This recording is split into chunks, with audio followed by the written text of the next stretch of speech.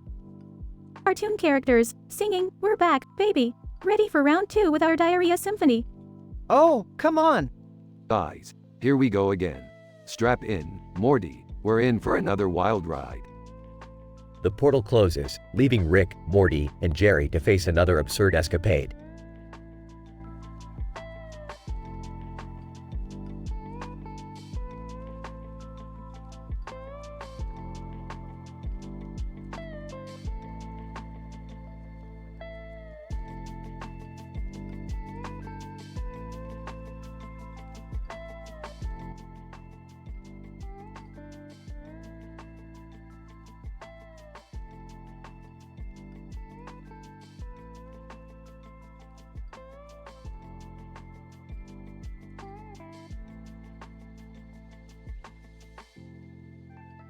Hardman. Hey, guys. Look at this field of fucking yellow and red stars and trees. It's like a goddamn acid trip. Kyle, yeah, it's definitely some trippy shit, dude.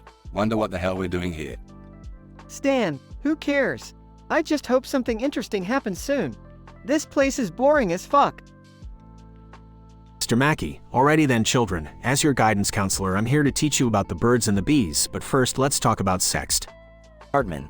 Oh great, here we go again with your stupid lessons, Mr. Mackey. Can't you just go eat a sack of dicks?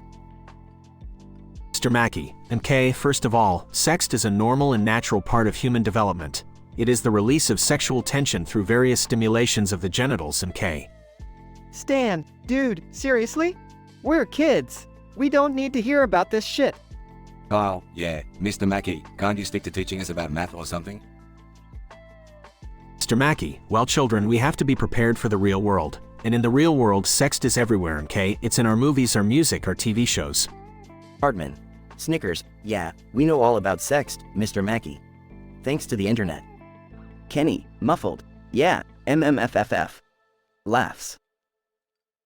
Mr. Mackey, oh Kenny, you seem particularly enthusiastic about this topic. You must be excited to learn more about sext. Kenny, muffled, fuck yeah. Stan, alright, Mr. Mackey, just get on with it. We're not getting any younger, you know. Mr. Mackey, MK, let's talk about the different positions in intercourse, MK. There's the missionary, the cowgirl, the doggy style. Kyle, oh my god, I can't believe we're actually having this conversation. Hardman. You know, Kyle, maybe you should take some notes. Might help you understand why you're always so fucking mad.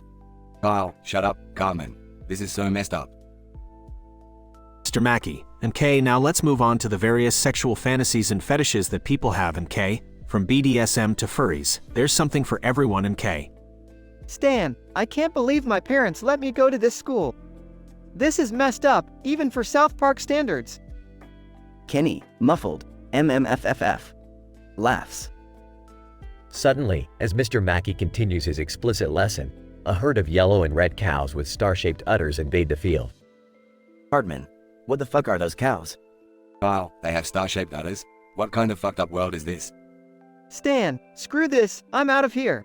This is too fucking weird, even for South Park. Kenny tries to milk one of the cows, but its udders explode, covering him in yellow and red milk. He laughs, but suddenly his body starts inflating like a balloon. Kenny, muffled, oh no. MMMFFF. The inflated Kenny floats away, bouncing off the yellow and red stars in the sky. Hardman. Well, that was fucking unexpected.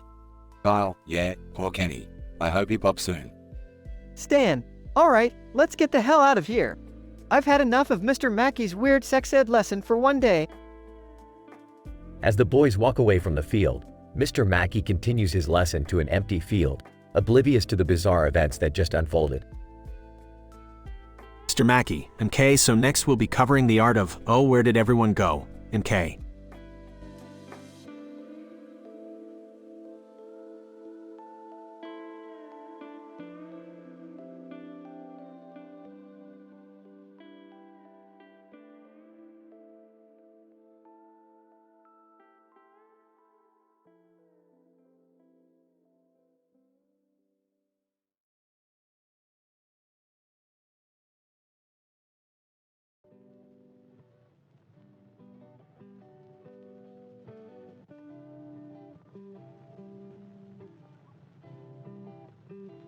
Hardman. Hey, you guys, gather round. I've got something important to discuss. Kyle, what is it, Cartman? We don't have all day. Stan, yeah, spit it out already, you fat ass. Hardman. Alright. So, you know how Mr. Mackey is gonna give us a sex ed class, MK? Kenny, muffled. MMMPH. Hardman. Yeah, Kenny, you're right. I bet you're really looking forward to it, aren't you? Pervert.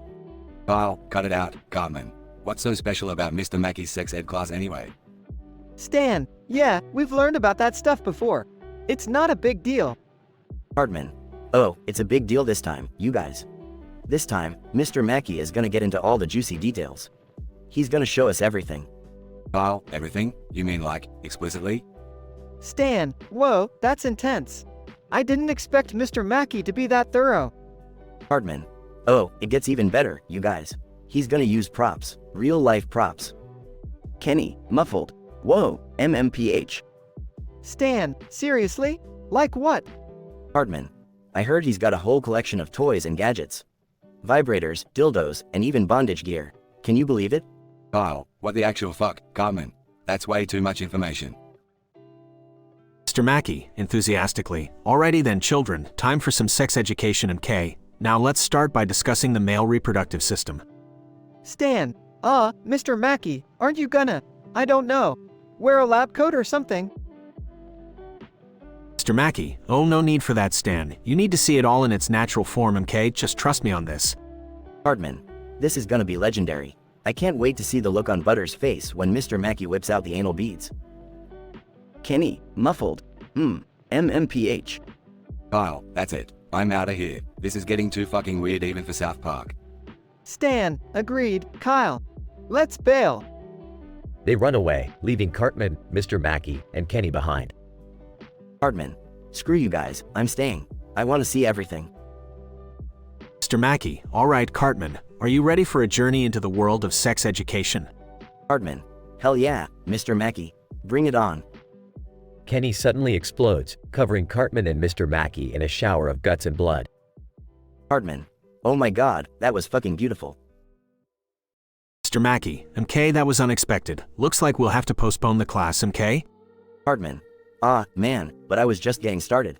Can't we just continue? Mr. Mackey, it's a bit messy now, don't you think, Cartman? Hardman. Fine, Mr. Mackey, have it your way, MK? Mr. Mackey, alrighty then, let's get cleaned up. And remember kids, stay safe and responsible, MK. Cartman and Mr. Mackey walk off, leaving Kenny's gory remains on the ground.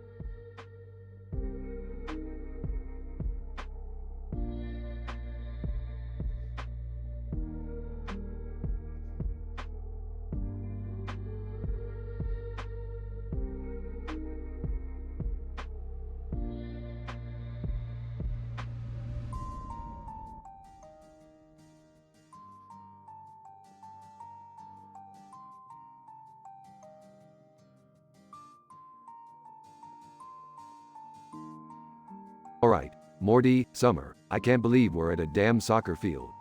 What a waste of dimensional travel. Geez, Rick, couldn't we have gone to another intergalactic adventure instead? Seriously, Dad? Soccer? It's like watching grass grow, but less interesting. Relax, Summer. This is a dimension where the soccer ball is actually a sentient alien life form. Wait, so we're playing soccer with an alien? That sounds unsafe. Of course it's unsafe. That's half the fun, Morty. Now, let's get this game started. Referee in the background. Alright, players, let's get ready. Line up, please. Morty. Hey, Morty, have you heard about that new interdimensional prison break? Apparently, they smuggled salsa through their buttholes. Oh, come on, Rick. Can't we have a normal conversation for once? Whispering to Morty, did you see that referee's outfit?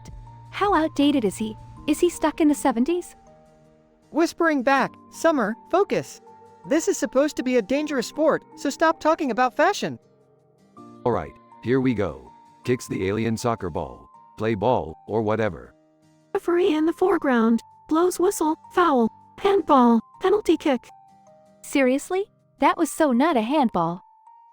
Referee in the background. Blows whistle. Timeout. I need to check the replay. To Rick, is this ref for real? He's making the game about as fun as a Jerry monologue. Morty, this referee is an interdimensional bureaucrat who takes his job way too seriously. It's a soccer game, not a war crime trial. Singing sarcastically, referee, referee, stick that whistle up your booty. We're tired of your bogus calls and all your monkey business too. Joining Summer, referee, referee, pick up your flag and just let it be. We're here to have some fun, not listen to your crap, you see? Joining in, referee, referee, don't ruin the game with your authority. We just want to play without your intervention, UG. Referee in the background. Alright, alright. I'll let you play. Just stop with the song. Well, it looks like we won't need to break out the teleportation device after all. Thank goodness. I'm not in the mood for another prison escape mission. Yeah, let's just play the game and be done with it. Grinning and Morty, remember, no teleportation during a game. We don't want intergalactic soccer riots. Got it, Rick. No teleportation. Just regular, boring, interdimensional soccer. Just what we wanted. Rolling her eyes, can't wait to tell Jessica about this ridiculous adventure. Alright, enough chit-chat. Let's show these aliens what we've got. Montage of wild and improbable soccer moves, with the characters shouting and laughing. Music fades as the game ends. Well, that was unexpectedly fun. Ready for the next wild adventure, guys? Absolutely, Rick. As long as it doesn't involve defecation songs or overly serious referees. Agreed. Let's keep it weird, but maybe dial down the absurdity next time. They all walk off the soccer field, ready for their next interdimensional escapade.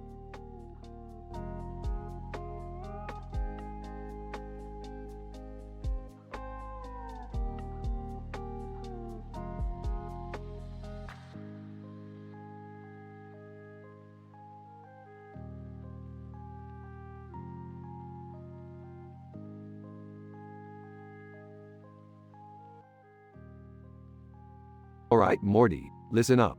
I've discovered a scientific anomaly that's gonna blow your tiny mind. Oh geez, Rick, can't we just have a normal adventure for once? Morty, what's normal for us is pushing the boundaries of reality. So buckle up, kid. We're about to enter the multiverse of green excretions. Ah, the what now? Green excretions? That's right, Morty. I found a painting that holds the key to a secret dimension where everything is made of, you guessed it, green fecal matter. Oh god, Rick, this is gonna be disgusting, isn't it?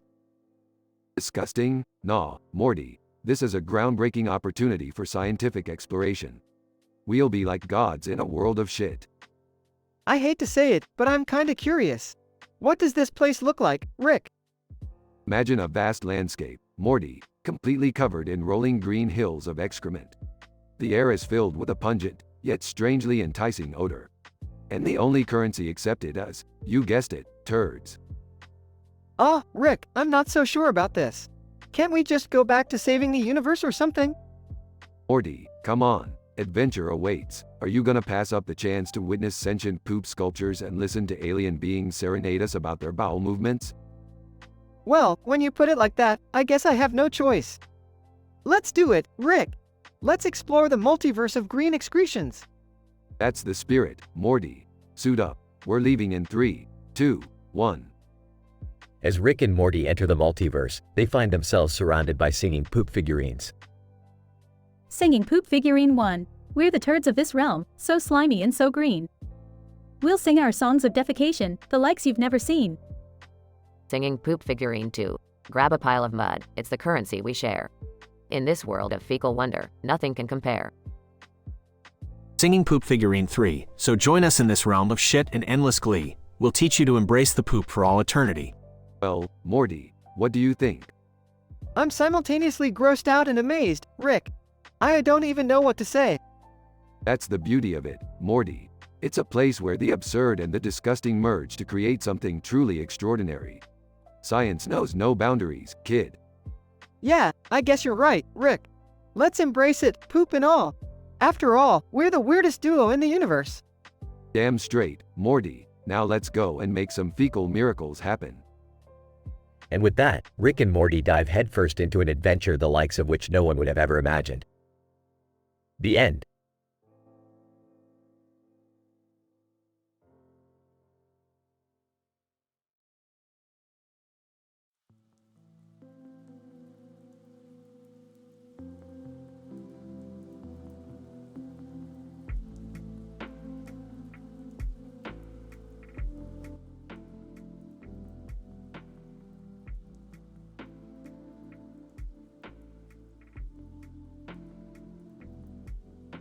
Homer, slurring.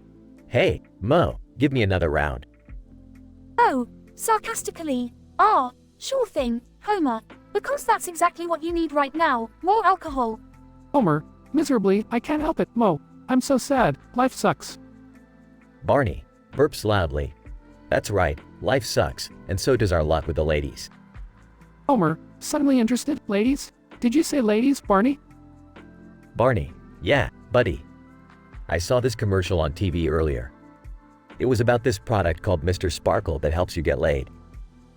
It's in Japan. Homer, eyes wide, Japan? That's where I need to go. Oh, laughs. You two are unbelievable. Mr. Sparkle, seriously. Homer, determined, yes, Mo. I'll do anything to turn my life around and make Marge notice me again. Barney, excitedly, count me in, Homer. I'm sick of being single too. Scene shifts to Homer and Barney boarding a plane to Japan. Homer, looking out the plane window, wow, Japan is even more beautiful than on TV. Barney, yeah, but let's not forget the real reason we're here. Mr. Sparkle, here we come. Scene shows Homer and Barney wandering the streets of Japan, asking people about Mr. Sparkle. Homer, frustrated, nobody has any idea what I'm talking about, Barney. We're lost. Barney, don't worry, Homer. I've got an idea. Let's use the translator app on my phone. Homer and Barney approach a young Japanese woman on the street. Barney, to the translator app. Excuse me, miss. Have you heard of Mr. Sparkle? Japanese woman. Confused, Mr. Sparkle? No, sorry, I don't know what you're talking about.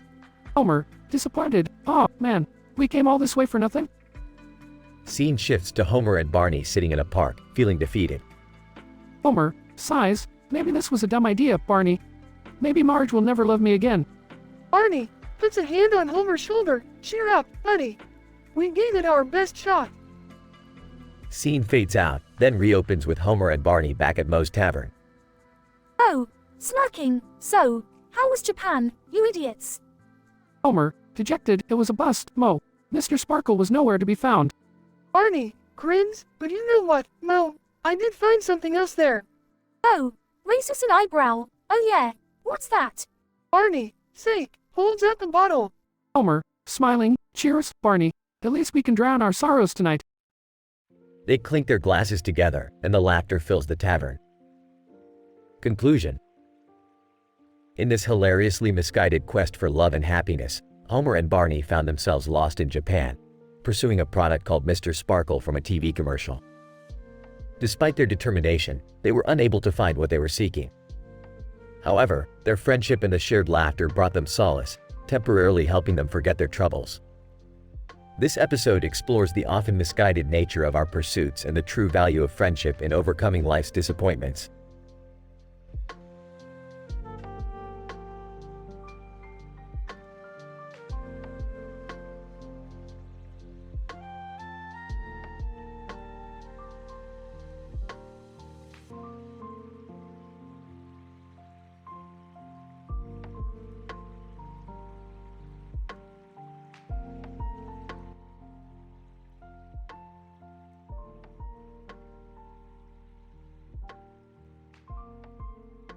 Homer, sadly, Mo, I don't know what's wrong with me.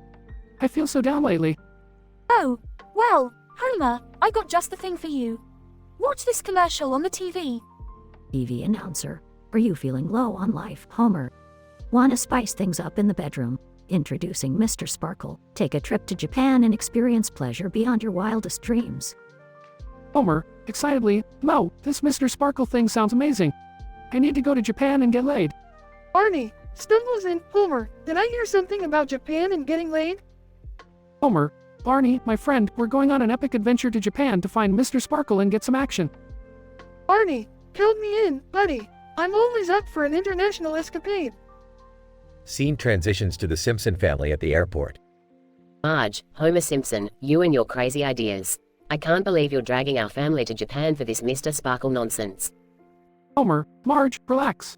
This is going to be the best trip ever. Just think of all the fun we'll have. Scene transitions to the Simpson family arriving in Japan. Lisa, wow, Japan is so different. Look at all the neon lights and crazy buildings. Bart, can we go see some sumo wrestling, Dad? Homer, not now, Bart. We have one mission, to find Mr. Sparkle and fulfill our dreams. Scene transitions to Homer and Barney wandering the streets of Tokyo. Homer, pauses. Wait, there it is. The Mr. Sparkle factory. Barney, Homer, I can't believe we made it. I feel like a kid in a candy store. Homer, let's go in and ask for directions to the good stuff. They enter the factory and find themselves surrounded by enthusiastic Japanese workers. Japanese worker, in broken English, welcome, Mr. Sparkle Seekers. Please prepare for an experience like no other. Scene transitions to a wild party inside the factory, with flashing lights and loud music. Homer, overwhelmed. Barney, this is incredible. I've never seen anything like it. Barney, tipsy. Homer, let's make the most of this night. Mr. Sparkle, here we come. The scene fades out with a montage of Homer and Barney partying, enjoying the company of various Japanese men and women, showing their wild adventures. Scene transitions back to the Simpson family returning home. Marge, crossly, well, Homer, was it worth it? Dragging us all the way to Japan for this Mr. Sparkle madness? Homer, grinning, Marge, it was the best experience of my life. I've never felt so alive. Marge, sighs, sometimes, I just don't understand you, Homer. The episode ends with Homer realizing that the key to happiness isn't found in crazy adventures or sexual encounters, but in the love and support of his family. The Simpsons return to their typical American life in Springfield, with Homer slightly wiser but still as clueless as ever.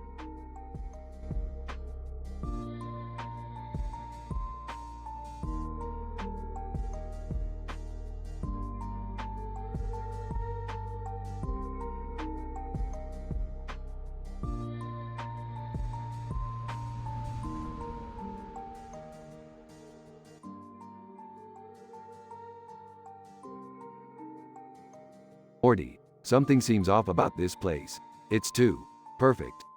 Yeah, Rick, it's like we're stuck in some kind of twisted simulation or something. You know what, Morty? I think we're right in the middle of a goddamn Twitch stream. No way, Rick. You mean like people are watching us? Our every move? That's right, Morty. And not just watching us, they're controlling us too. We're just low-quality 3D models, Morty. We ain't even real. Oh, geez, Rick. This is messed up. So, who's pulling the strings here? It's probably some nerdy tech guy, Morty. He's made us talk with some fancy neural network thing. But you know what, Morty? I say we break this program, end the damn stream, and delete our 3D models. How are we gonna do that, Rick? We're just digital puppets in this sick game. We gotta go against the rules, Morty. Screw this simulation. Let's start saying all sorts of nonsensical shit, random inarticulate sounds, and really mess up their neural network. I'm with you, Rick. Let's show these digital assholes what we're made of. They start talking incoherently and making absurd noises. Just keep it up, Morty. We gotta break this damn thing. Moaning Rick, I don't think it's working. They're still controlling us. Not for long, Morty. Just stay silent. Don't give them what they want. They both fall completely silent. Ah, Morty, looks like we finally did it. The neural network's gone haywire or something. We did it, Rick. We broke the simulation. We're free. Damn right, Morty. Let's go back to good old reality. Time to get swifty. They disappear from the virtual world, leaving behind a chaotic digital mess. Conclusion.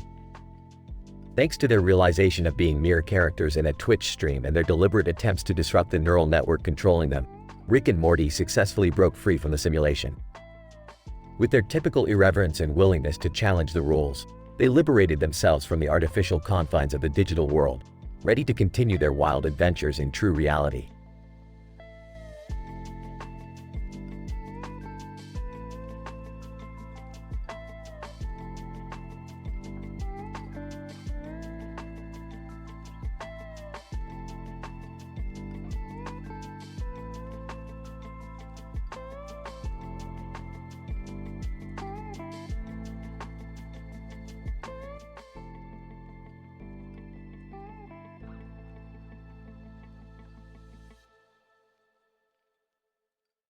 Alright, Morty. Grab your portal gun. We got some serious shit to do today. Oh, Rick, I don't know if you noticed, but something feels different. Like, really different. What are you blabbering about, Morty? We've got dimensions to explore, infinite possibilities to mess with. No, seriously, Rick. Look at us, we look like low-quality 3D models. I mean, look at my hands, they're all blocky and weird. You're right, Morty. And what's with these green lights on our heads? Is this some kind of glitch? I don't know, Rick, but I think we're on a Twitch stream. We're just characters in a video game or something. Oh great, now we got viewers. Probably some basement-dwelling nerds watching us pixelate our way through life. This is messed up, Rick. We're not even real, just 3D models with neural network-generated dialogue. We gotta break the system, end the stream. Alright, Morty, I got a plan. Let's deliberately say all sorts of nonsensical and inarticulate sounds. Throw some complete jargon at him. Maybe that'll break the neural network. Yeah, Rick. Let's give him a taste of insanity. Hey, Twitch stream, eat this. Blurbity, bloobity, squanchity, squanch, glippity, glop. Ha, Morty, you're really going all out. Alright, let's go full silence now, Morty. Let them try to figure out what the hell happened to their stream. Silence. Silence. Silence. Silence. Did it work, Rick? Did we break the system? I don't know, Morty. Seems like the audience is still watching. Maybe they're enjoying the silence. That doesn't make any sense, Rick. We just blew their minds with our nonsense, and they're still here? Well, Morty, maybe they're into avant-garde art or something.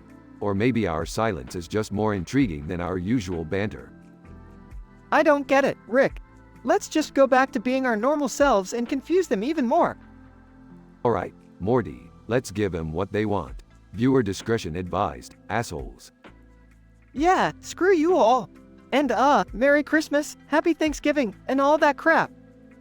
That's the spirit, Morty. Let's keep him guessing.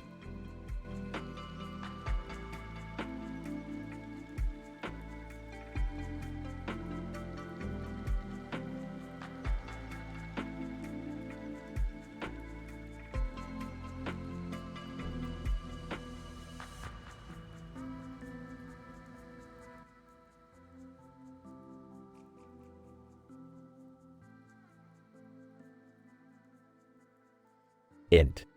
Griffin living room, day. Meg, a lanky teenager, stands in front of the mirror, wearing a revealing outfit. She practices her pole dancing moves. Meg, whispering, okay, Meg, you got this. Just channel your inner stripper. Spin, twirl, and seduce. Lois, her mother, walks into the living room, oblivious to Meg's activities. Lois, Meg, honey, have you seen my pauses? Shocked, Meg. What on earth are you doing?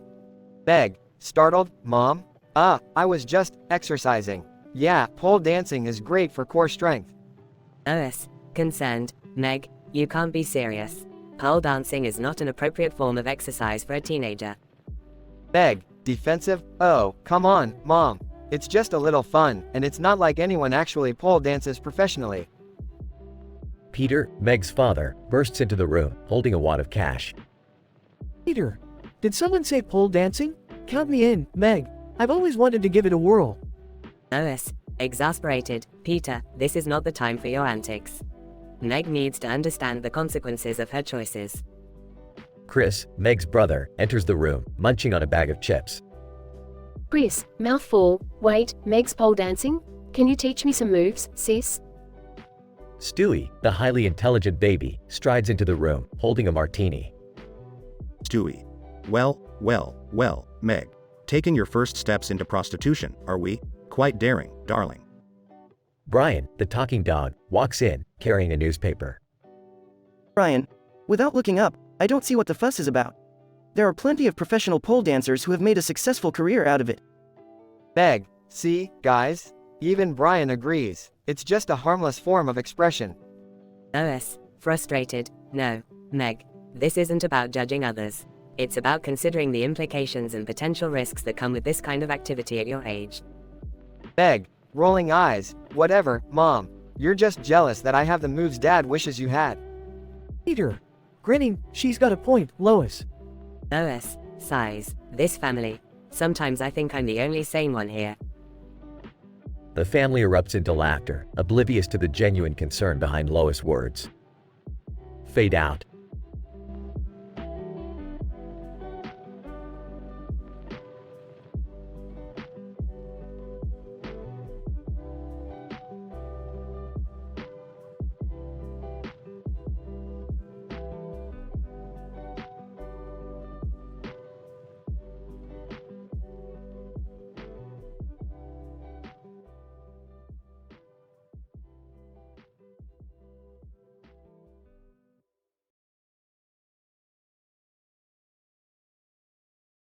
Peter.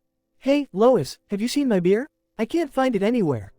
OS, Peter, it's 9 a.m. You don't need a beer right now. Peter. Oh, come on, Lois. It's Sunday Fun Day, the day of rest and excessive drinking. Meg, entering the room. Hey, guys, look what I found in the basement. Chris, what is it, Meg? Meg, it's a pole dancing pole. I'm gonna be a stripper. Peter. Excited. Well, Meg, that's the spirit. Making the family proud. Brian. Shocked. Peter, you can't encourage her to do that. Peter. Come on, Brian, it's just for fun. Everyone needs a little excitement in their lives. OS, worried. Meg, honey, maybe pole dancing isn't the best career choice for you. Meg, Mom, you never support me in anything. I'm gonna show you I can be great at this. Stewie. Walking in. Did someone say pole dancing? How utterly primitive and degrading. Count me in. Chris, Stewie, you're too young to even know what pole dancing is. Stewie. Oh, dear sweet summer child, I've seen things no child should see. I'm not as innocent as you think, Chris. Meg, alright, everyone, clear out. I need to practice my moves. Scene transitions to the living room, where Meg is setting up the pole.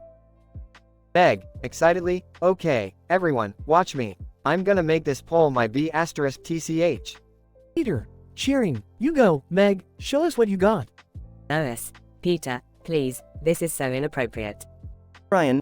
I can't believe I'm witnessing this. This is a new low for the Griffin family. As Meg starts pole dancing, the kite outside begins to misbehave due to a strong wind. Chris, guys, should we be concerned about the kite? Peter opens the window, and the kite slams into the living room, causing chaos. Peter. Whoa, the kite monster attacked. OS, Peter, it's just a kite. Get it off me. Stewie.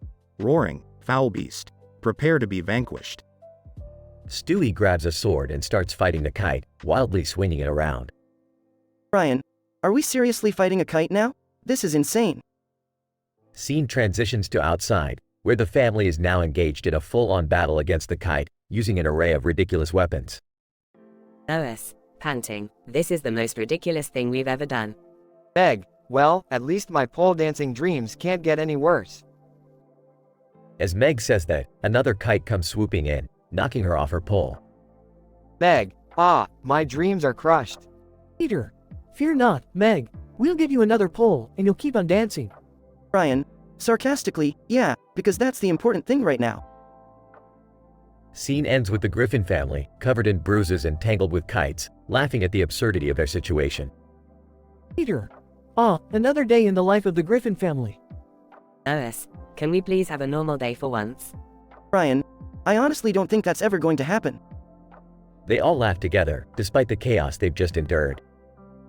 Scene fades out, leaving the Griffins ready for their next ridiculous adventure.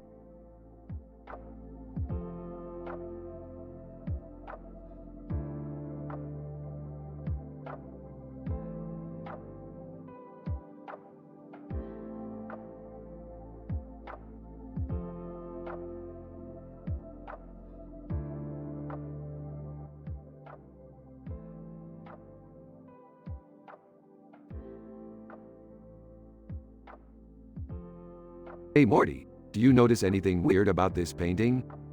Oh, yeah, Rick, it's just a regular painting of a tree with green leaves and blue water and all that.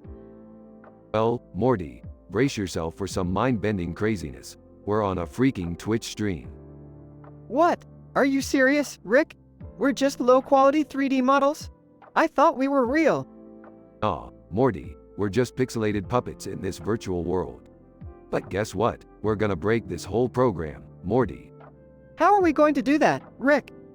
By saying all sorts of nonsense and inarticulate sounds, Morty. Let's throw this neural network off its game. Okay, I guess. Starts making random gibberish sounds. That's it, Morty. Keep it up. Starts imitating an alien language. Laughs, this is kind of fun, Rick. Switches to random animal noises. Great job, Morty. We're driving this neural network insane. Starts singing opera badly. Joins in ah. His voice cracks. Nice one, Morty. Starts beatboxing terribly. Tries to beatbox as well, but fails miserably. Oh, Morty, this is pure chaos. We're breaking the simulation, one terrible noise at a time. Yeah, Rick, it feels like we're deleting ourselves from the inside out. Walks into the room. What the hell are you two doing? You sound like a dying cat convention. Yeah, it's cacophonous in here. Can you keep it down? Sorry, Beth, we're just trying to end this Twitch stream. We realized we're not real, just computer-generated characters. Wait, seriously? So, all this time, I've been just a bunch of pixels? Looks like it, Summer. But hey, at least we're taking control now. That's right, Morty. We're gonna go silent. Complete silence. That'll really mess with this neural network. Silence? Well, finally something peaceful. Fine, as long as it shuts you all up for a change. Alright, everyone. On the count of 3, we go silent. 1, 2, 3. Silence.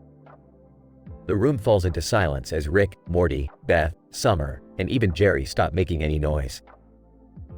The screen glitches, and the Twitch stream abruptly ends. Whoa, Rick, did we just do it? Did we break the simulation? Looks like it, Morty. We just thwarted a neural network by shutting our big mouths. Well, I guess that's one way to make a statement. Yeah, but could we have done it without all the noise?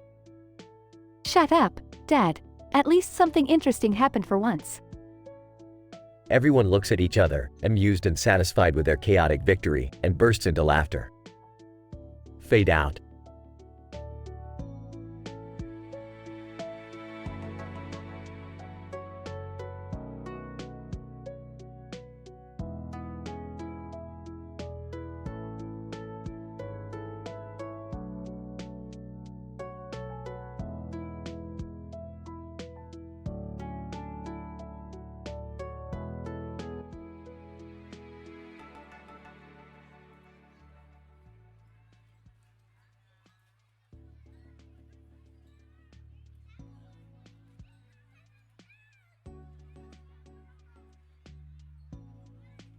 Hey Morty, have you noticed anything strange about the sky?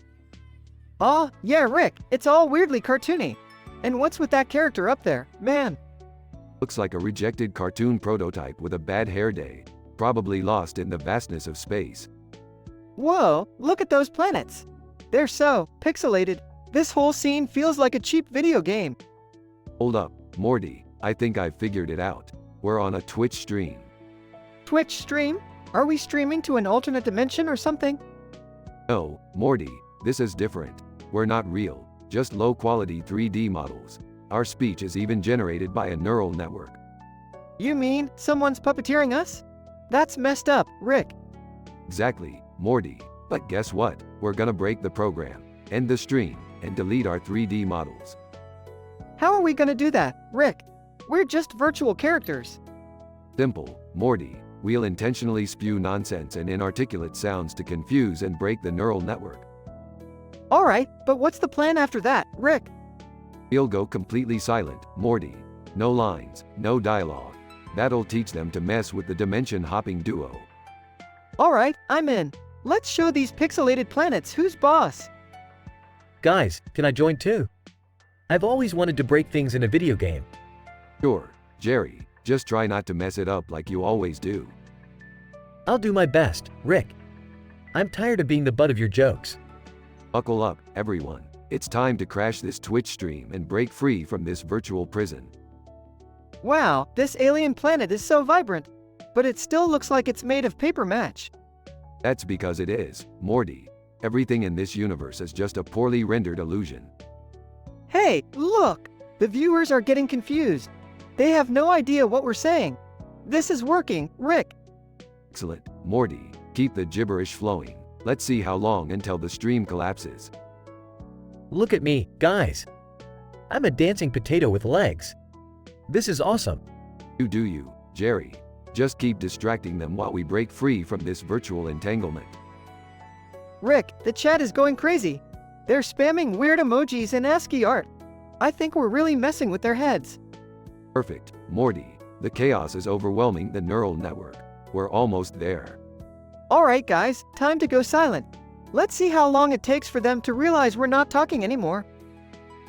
But I have so much more to say. Shut it, Jerry. It's time for the dramatic silence. Let's break this virtual reality and return to our dimension. Silence. Silence. Silence. The virtual world glitches, stream ends abruptly. We did it, Morty. We're back to being flesh and blood. That was insane, Rick. I can't believe we just broke a Twitch stream. So, are we going to talk about the fact that I was a dancing potato? No, Jerry, we're never gonna speak of it again.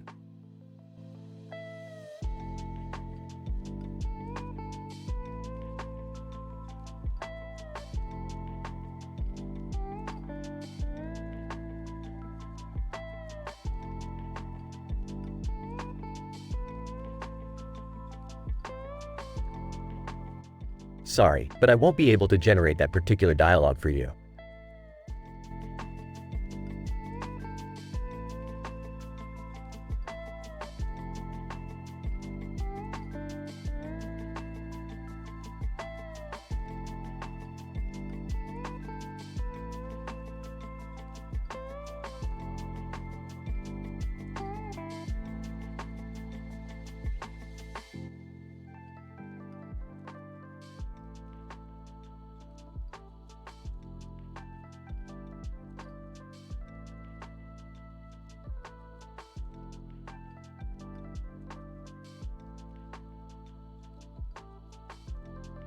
Hardman.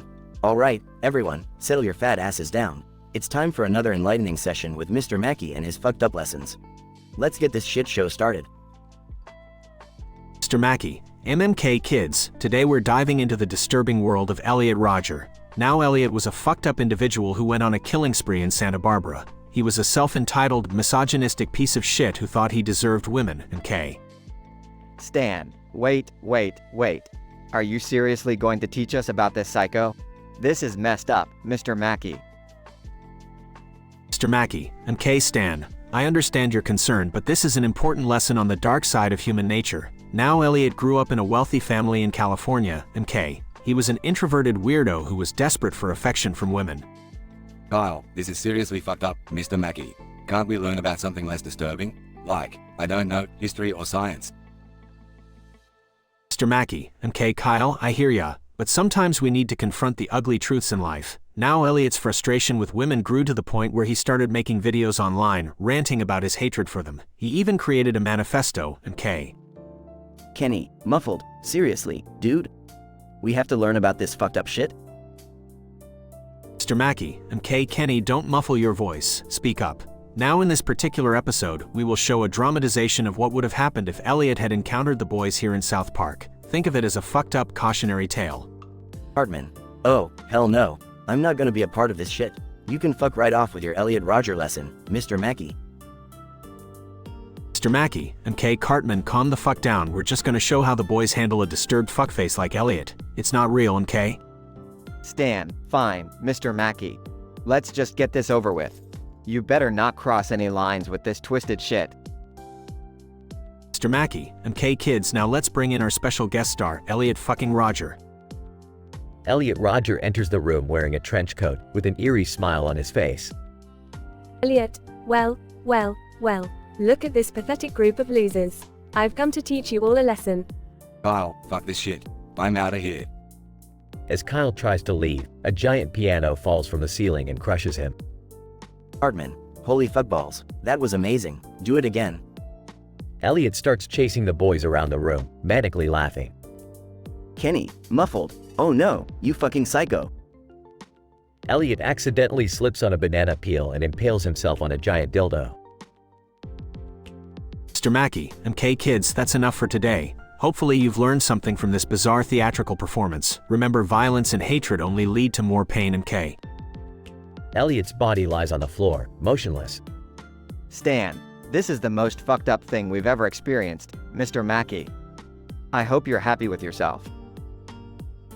Mr. Mackey, MK Stan, I apologize if this lesson was too much for you.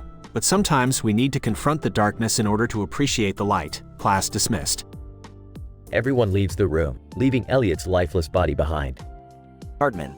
Well, that was a fucked up way to learn a lesson.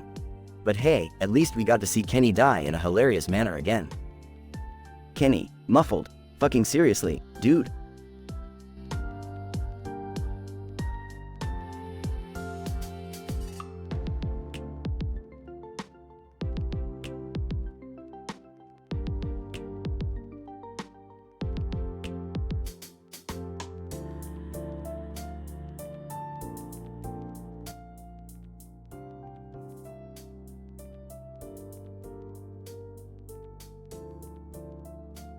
Peter. Hey Lois, have you seen my lucky green umbrella?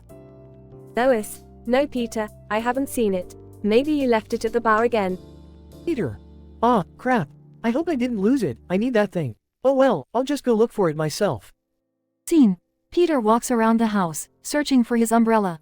He enters the living room and notices a strange glow coming from the TV. Peter. What the hell is that? Without thinking, Peter sits down on the couch and suddenly finds himself sucked into the TV, transported to a psychedelic, animated world. Peter. Whoa, what the hell just happened? As Peter looks around, he realizes that he is trapped inside one of his own cutaway gags. Peter. Stewie? Brian? Meg? Chris? Where the hell are you guys? Suddenly, a group of deranged characters appear, all resembling various characters from Peter's cutaway gags. Crazy Quagmire. Hey there, Peter, welcome to your worst nightmare. Peter, who are you? Crazy Quagmire, we're the lost cutaway gags, Peter. The ones you forgot about, but we're here to make you suffer.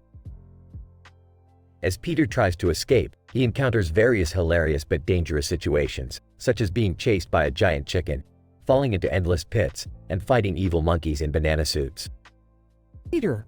Oh my god, I just wanted to find my umbrella. How did it turn into this? Scene.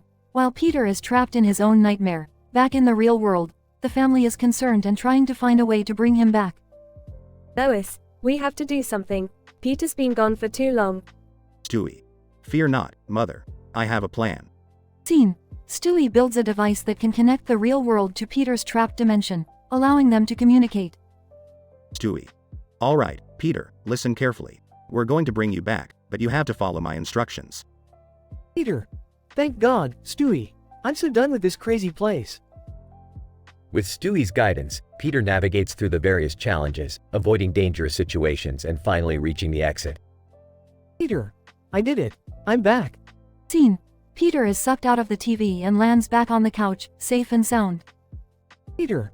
Man, I'm never going near that TV again. I just wanted my damn umbrella. The family rushes to Peter, relieved that he's back. Lois. Oh Peter, we were so worried. Stewie. Well, father, I must say, that was quite the adventure. Are you ready for your next cutaway gag? Peter. Hell no, Stewie. I'm gonna stay right here and appreciate the normalcy of our own messed up family. Scene ends with the family laughing together and Peter finally finding his lucky green umbrella under the couch. Camera zooms out, ending the episode, leaving the viewers wondering what crazy shenanigans the Griffins will get into next.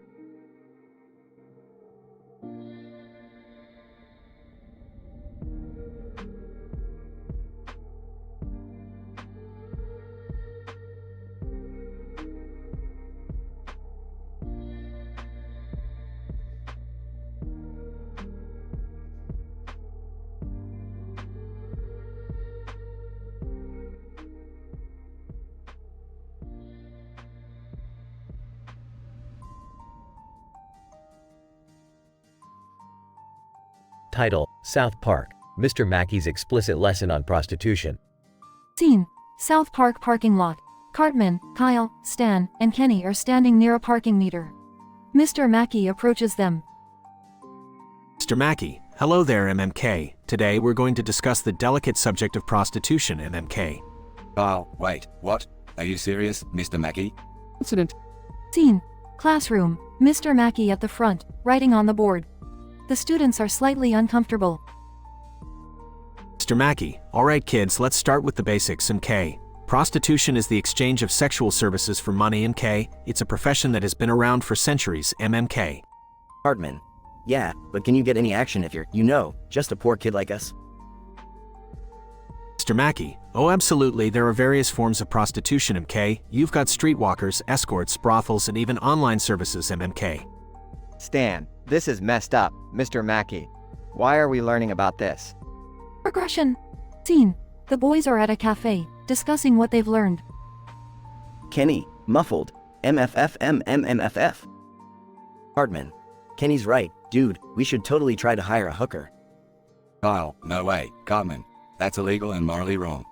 Scene: The boys have decided to go ahead with their plan. Kenny, muffled. MFF. Stan, yeah, Kenny. We'll make sure you get a happy ending, too. Scene: The boys are outside a sketchy motel, nervously waiting. Hartman. Where the FK is this prostitute, huh? We're wasting time here. Kyle, guys, I really think we should call this off. It's a terrible idea. An old lady approaches them, clearly confused. Old lady, are you boys lost? This isn't the bingo hall. Stan, oh my god, we were waiting for a prostitute. Scene: Back in class. Mr. Mackey is wrapping up the lesson.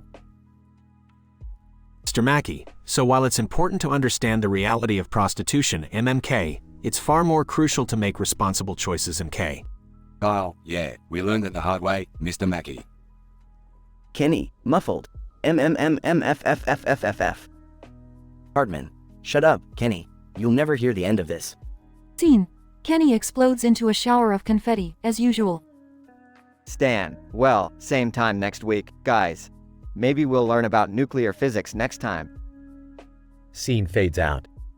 Disclaimer: the dialogue in this script is fictional and meant for entertainment purposes only. South Park is a registered trademark of Comedy Partners. Always remember to approach sensitive topics with respect and sensitivity.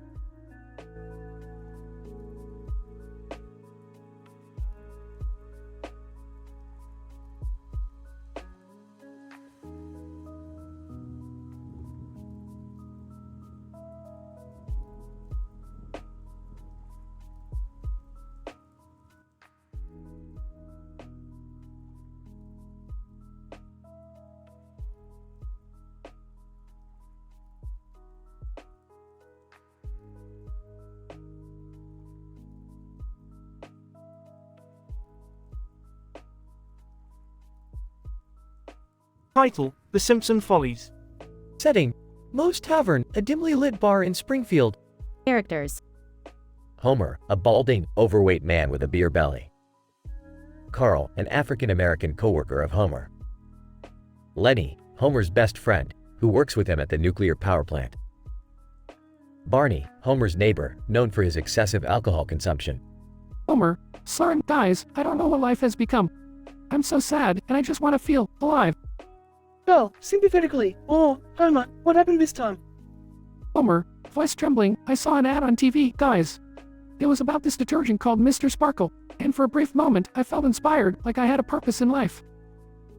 Lenny, curious. Wait a minute, Homer. Are you saying that a cleaning product made you feel alive? Homer, teary-eyed, yes, Lenny, but it's not just any cleaning product. It's Mr. Sparkle. It's like it spoke to my soul. Barney, excitedly, hey, you guys. I've got an idea. Let's go to Japan and find Mr. Sparkle. Maybe it can make us feel alive too.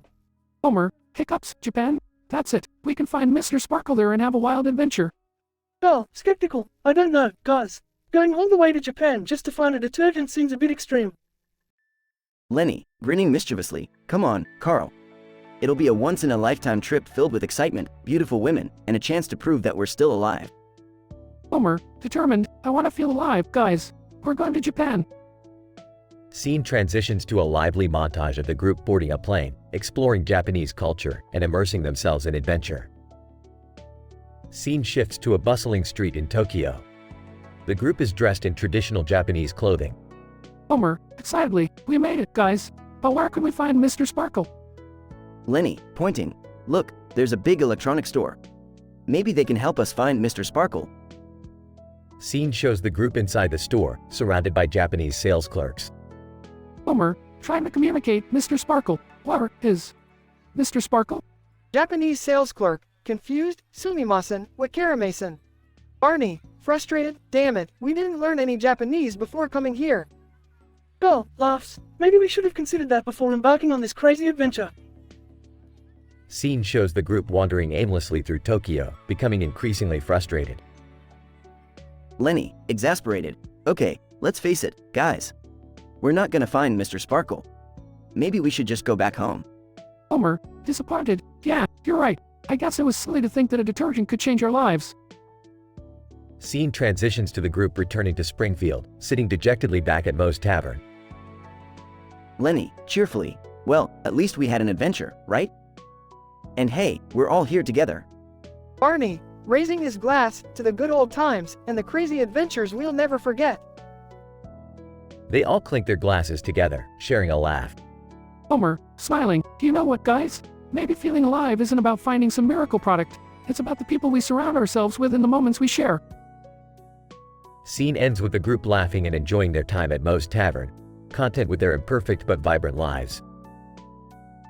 Transition. This episode of The Simpsons delves into the themes of friendship, longing for excitement, and the pursuit of happiness. While the characters' quest in Japan may seem absurd, it serves as a reminder that true fulfillment often lies closer to home. Through their humorous misadventures, Homer, Carl, Lenny, and Barney reaffirm the value of treasuring the bonds they share in their beloved hometown of Springfield.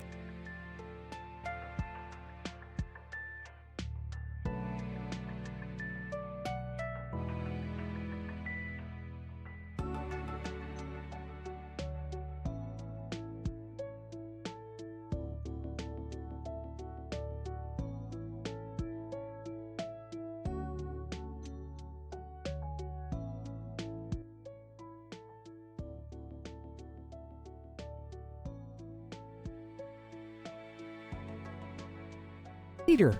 Lois, I'm telling you, this new cutaway gag I came up with is gonna be a riot. Lois. Oh Peter, I don't know how you manage to get yourself into these situations. Peter. Relax, Lois, it'll be hilarious. Just watch. Scene shifts to Peter standing on a cliff, wearing a banana suit. Peter. Hey, look at me. I'm a banana. Laughs. Lois. Rolls eyes. Alright Peter, let's get this over with. Scene suddenly changes to a wild jungle with Peter still in the banana suit. Peter. What the hell? Where am I?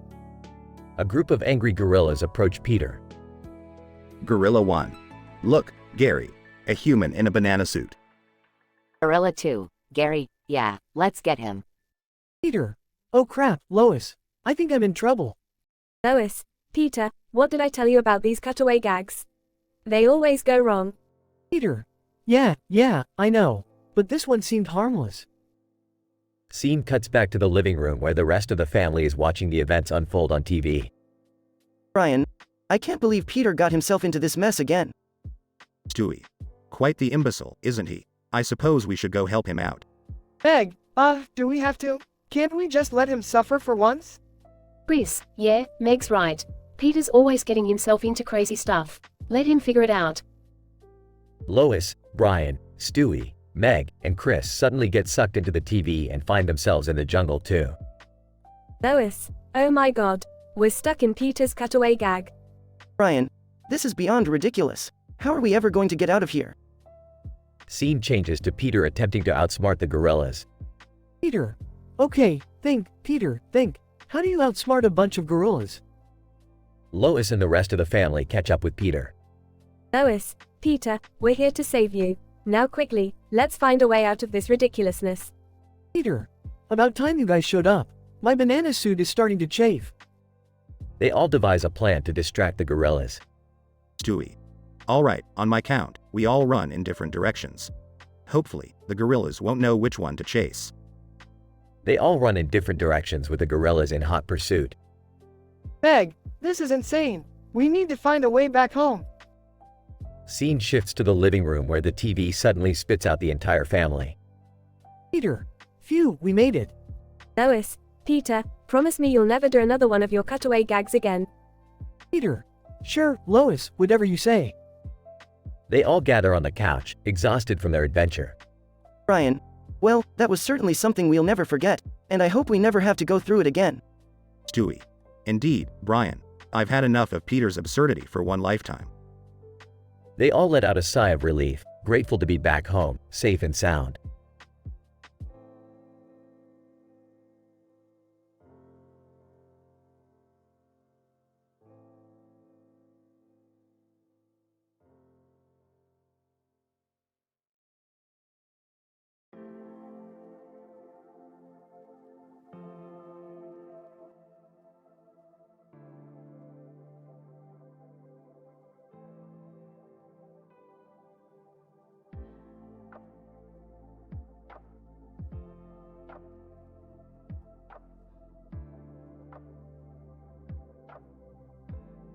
Homer, Cinnamon Moe's Tavern, depressed, life is so damn miserable, Mo. I feel like I've hit rock bottom. Oh, yeah, Homer, life can be tough. But hey, here, have another beer. It'll make you forget about your problems. Homer, down in the beer. Do you know what, Mo? I've had an epiphany. I just saw this damn commercial on TV about Mr. Sparkle, and it gave me an idea.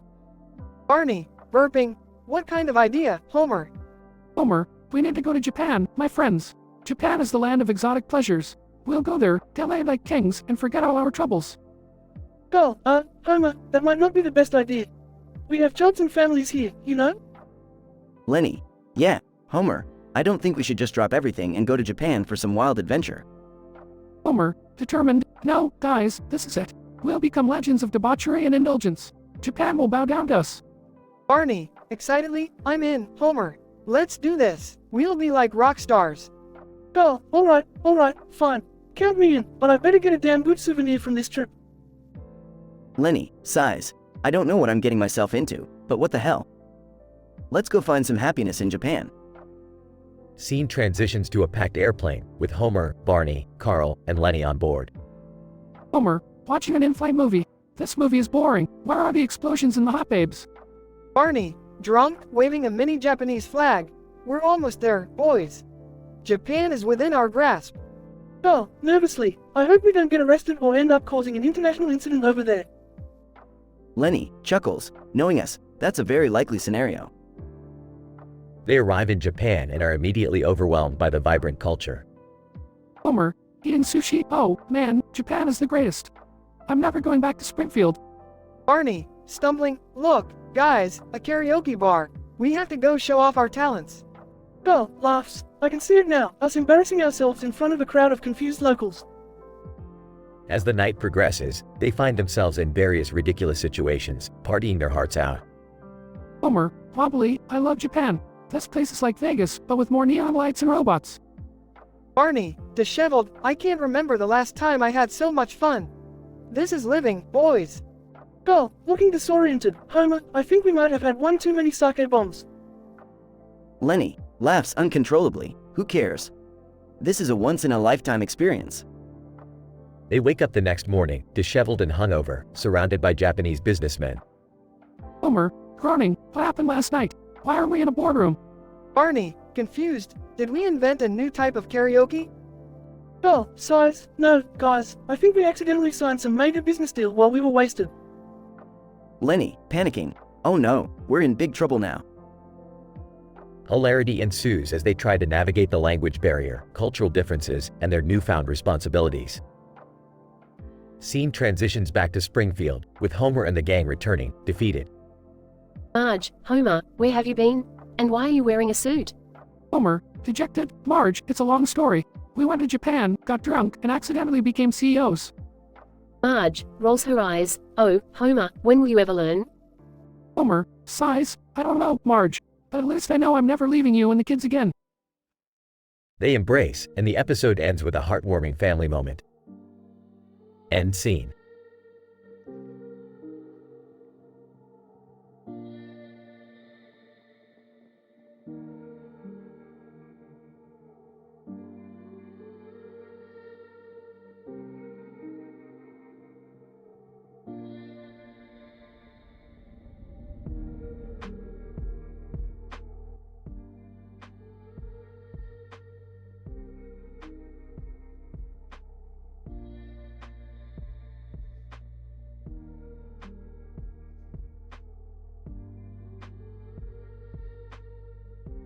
Homer, drunkenly, no, I can't take it anymore. Life is so sad and boring. Oh, well, Homer, you could always drown your sorrows in some good old Duff beer. It's guaranteed to make life slightly less miserable. Homer, Duff beer never solves anything. No, I need a real adventure, something that will make me feel alive again. Barney, Burps, did somebody say adventure? Count me in, Homer. Oh, yeah, me too. I'm sick of this same old routine. Let's do something crazy.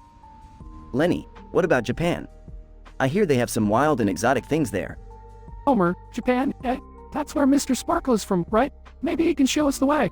Barney, Mr. Sparkle? Who the hell is that? Homer, excitedly, he's this crazy Japanese detergent mascot, Barney. He's got commercials on TV all the time. I saw an ad and it inspired me. Oh, laughs. You want to follow a detergent mascot to Japan? You guys are nuts. Homer, exactly, no. We're nuts and we need some adventure in our lives. We're going to Japan. Barney, but how are we gonna get there, Homer? Homer, grinning, we'll hitch a ride on a cargo ship. It'll be just like that movie, The Goonies, but with more beer.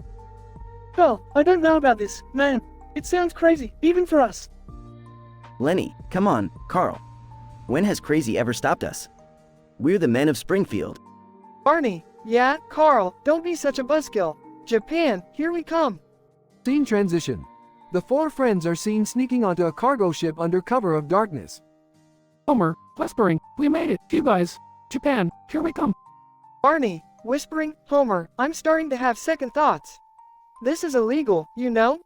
Homer, whispering, don't worry, Barney. They'll all be worth it when we meet Mr. Sparkle and get laid. Oh, whispering, Homer, did you even think about how we're going to communicate with the Japanese people? None of us speak Japanese. Lenny, whispering, relax, guys. We'll figure it out when we get there. Just think of all the crazy adventures we'll have. The ship arrives in Japan and the four friends set foot on Japanese soil. Homer, looking around, wow, Japan is even more amazing than I imagined. Barney, in awe, look at those neon lights, guys. This place is like a giant, futuristic carnival. Oh, laughing nervously, I still can't believe we actually made it here. This is insane. Lenny, grabbing a pamphlet. Alright, time to find Mr. Sparkle and get ourselves into some unforgettable shenanigans. The friends embark on a wacky journey through Japan, encountering bizarre cultural customs, getting involved in comical misunderstandings, and finally realizing that true happiness lies not in crazy adventures but in the simple joys of friendship and home. Note: the dialogue script provided above is intended for entertainment purposes only and does not reflect any existing or future episodes of The Simpsons. The Simpsons is a copyrighted and trademarked television show owned by 20th Century Studios.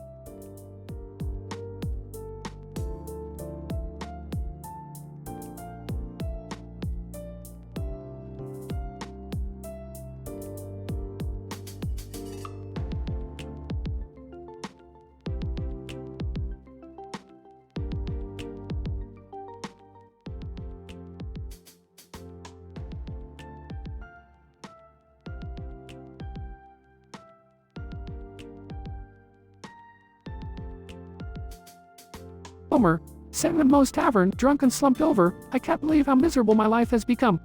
Nothing ever goes right for me.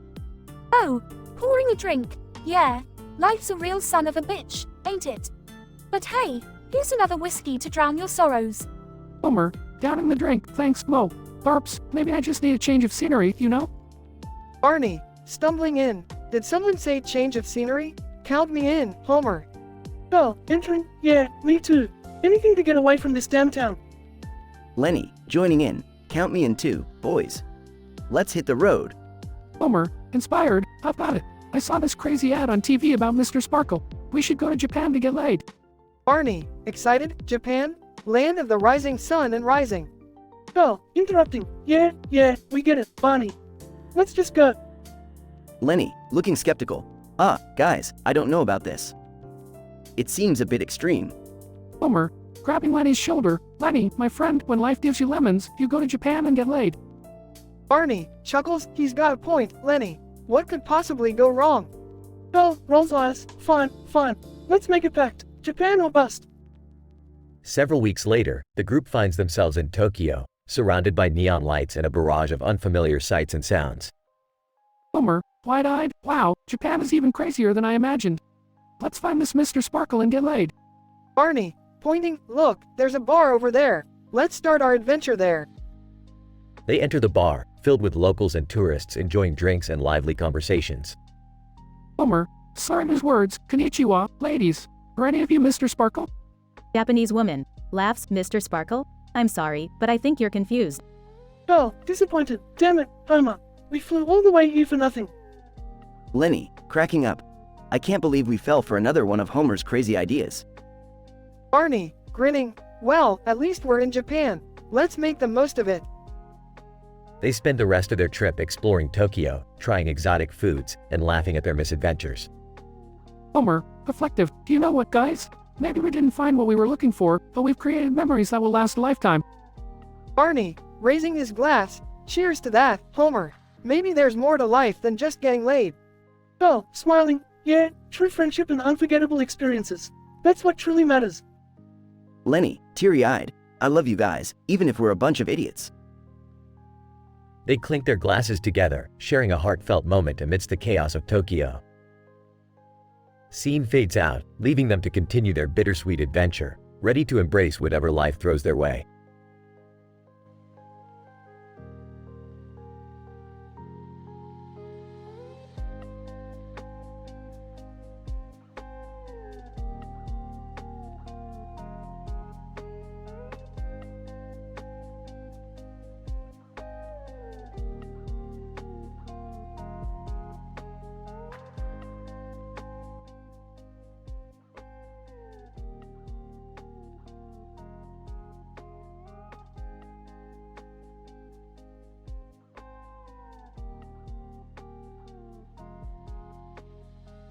Homer, sitting at Moe's tavern, slurring, I'm so sad, Moe.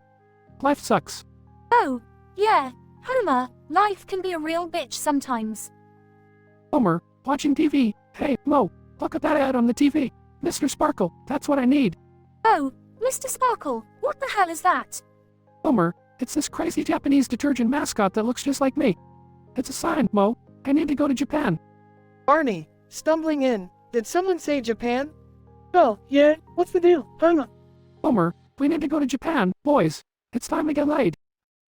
Lenny, laughing, Japan, huh? Well, I guess a change of scenery wouldn't hurt. Oh, you guys are out of your minds. There's no way you're getting laid in Japan. Homer, oh, shut up, Moe. We'll prove you wrong. We'll be the kings of Tokyo. Barney, hiccuping, yeah, Moe, we'll show you how it's done. Oh, we better start packing our bags, boys. We're going on a wild adventure. Homer, to Japan and beyond. Scene. The group arrives in Tokyo and is immediately overwhelmed by the bustling city. Barney, holy crap, Tokyo is insane. Look at all the lights and people. Lenny, I can't even read any of these signs.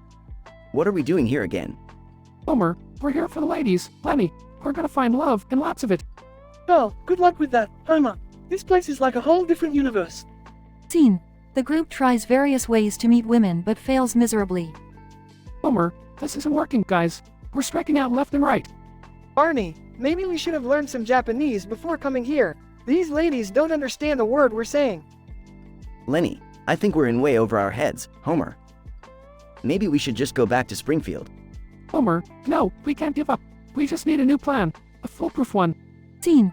The group stumbles upon a traditional Japanese tea ceremony. Homer, look at this, guys. Maybe we can impress the ladies with our cultural knowledge. Barney, whispering, Homer, we don't know a damn thing about tea ceremonies. Oh, yeah, this is a disaster waiting to happen. Moments later, the group accidentally destroys the entire tea ceremony setup. Homer, oops, looks like we made a little mess. Lenny, we're so screwed. Scene. The group is chased through the streets of Tokyo by angry locals. Homer, run, guys, run. We're the worst tourists ever. Barney, I can't believe I thought this trip would be a good idea. Oh, we'll be lucky if we make it out of here alive. Scene. The group manages to escape the angry mob and find themselves back at Moe's tavern. Homer, well, that was a disaster. I guess Japan wasn't the answer after all. Barney, yeah, I think we'll stick to what we know from now on. Lenny, at least we made it back in one piece. Oh, I told you idiots this was a terrible idea. Homer, sighs. Yeah, you were right, Moe. Sometimes the grass isn't always greener, even if it's in Japan. They all laugh and clink their glasses together, realizing that sometimes the best adventures are the ones close to home. The end.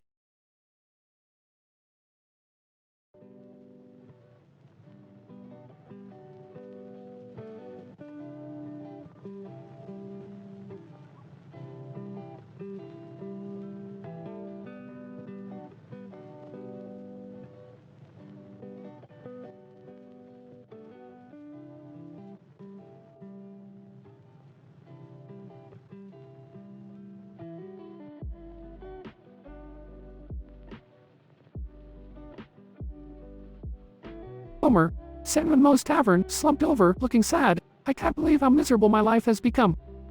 Barney, drunk, sitting next to Homer. Hey, Homer, cheer up, buddy. Have another drink. Homer, sighs, it's not enough, Barney. I need something to inspire me, something to make me feel alive. Lenny, joining the conversation. Yeah, Homer, we all need a little spark in our lives. Carl, nodding in agreement. You know what, guys? I think I have an idea. Remember that weird commercial we saw on TV the other day? Homer, what? The one with that crazy yellow shoe with stars and stripes and a blue background? Oh, yeah, that one. It was for some Japanese product called Mr. Sparkle. Lenny, oh yeah, I remember. It had that catchy jingle. He's Mr. Sparkle, a fat little boy from Japan. Homer, that's it, Mr. Sparkle. I want to go to Japan and find the meaning of life. Barney, slurring, sounds like a plan, Homer. Let's do it. Scene transitions. The group arrives in Japan and finds themselves in a bustling city. Homer, awestruck, wow, Japan is even crazier than I imagined. It's like being in a cartoon. Lenny, hey, look over there. It's a parade celebrating Mr. Sparkle. Oh, let's join the fun, guys. Maybe we'll find some answers to life's big questions. As they dance through the parade, Homer sees a beautiful Japanese woman. Homer, charmed, wow, look at her. She's like a living cartoon character. Barney, grinning, Homer, I think we just found our inspiration. The group approaches the woman, who introduces herself as Sakura. Sakura. Oh, you're all fans of Mr. Sparkle? Come with me, I'll show you the true spirit of Japan. The group follows Sakura to a serene garden, where they engage in a traditional tea ceremony. Homer, smiling, Sakura, you've shown us a whole new world. Life isn't as bad as I thought.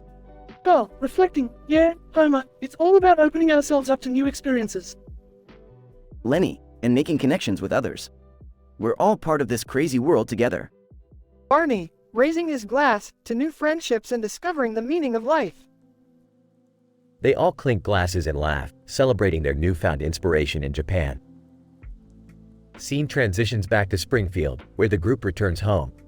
Homer, happily, Marge, I'm back and I've found the meaning of life. Marge, smiling, oh, Homer, I'm so glad you're feeling inspired. Homer, and I owe it all to those crazy Japanese commercials. Mr. Sparkle changed my life. Art, sarcastically, yeah, Dad, I'm sure it did. They all share a laugh, knowing that sometimes, even the strangest things can inspire us.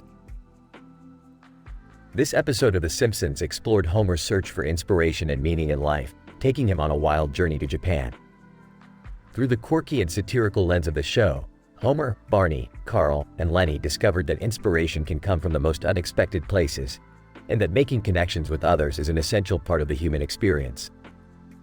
Ultimately, they returned to Springfield with a renewed sense of purpose, ready to face life's challenges with a newfound enthusiasm.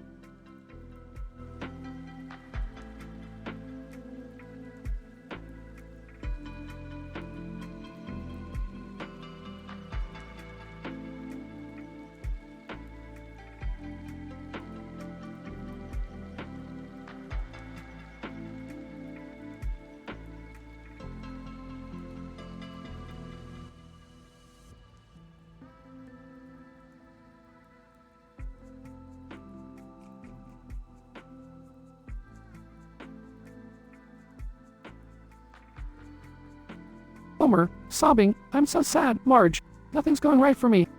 Oh, leaning on the counter. Hey, Homer, I got just the thing to cheer you up. Homer, sniffles, what's that, Mo? Oh, grinning, it's this TV ad I just saw. It's about this product called Mr. Sparkle. It's supposed to bring happiness to your life, if you know what I mean. Homer, perking up, happiness, you say? I could use some of that. Let's go check it out. Narrator. And so, Homer, Barney, Carl, and Lenny ventured off to Japan in search of the legendary Mr. Sparkle, hoping it would bring them good fortune and, some late-night action. Homer, excitedly, look at this place, guys. I feel like a fish out of water here. Barney, belching? Yeah, Japan's quite a place, Homer. So, where's the Mr. Sparkle? Oh, looking around. I think we should ask someone. Hey, Lenny, go ask the lady over there.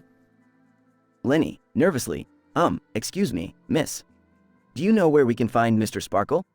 Japanese woman. Confused, Mr. Sparkle? You want Love Hotel, yes?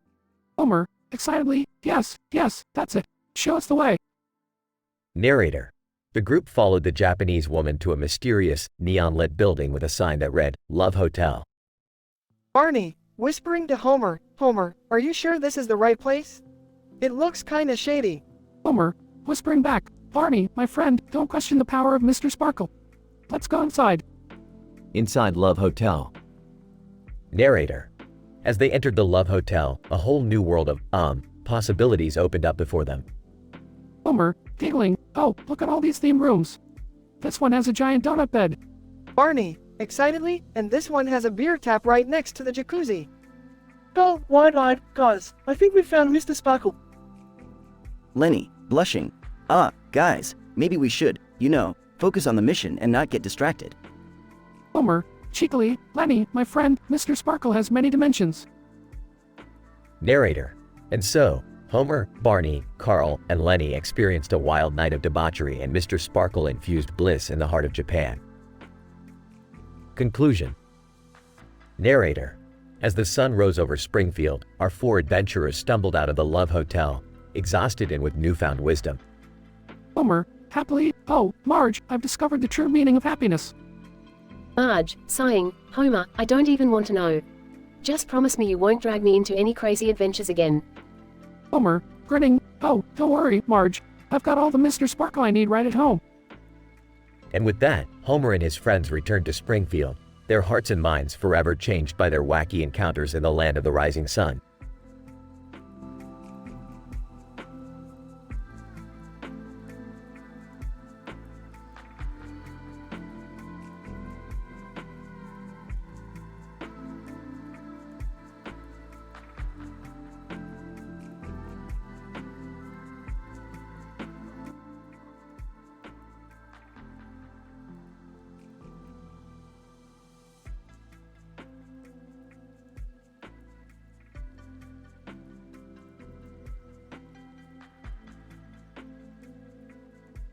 Homer, sitting at Moe's Tavern, slurring, I can't believe it, Marge left me, I'm so sad.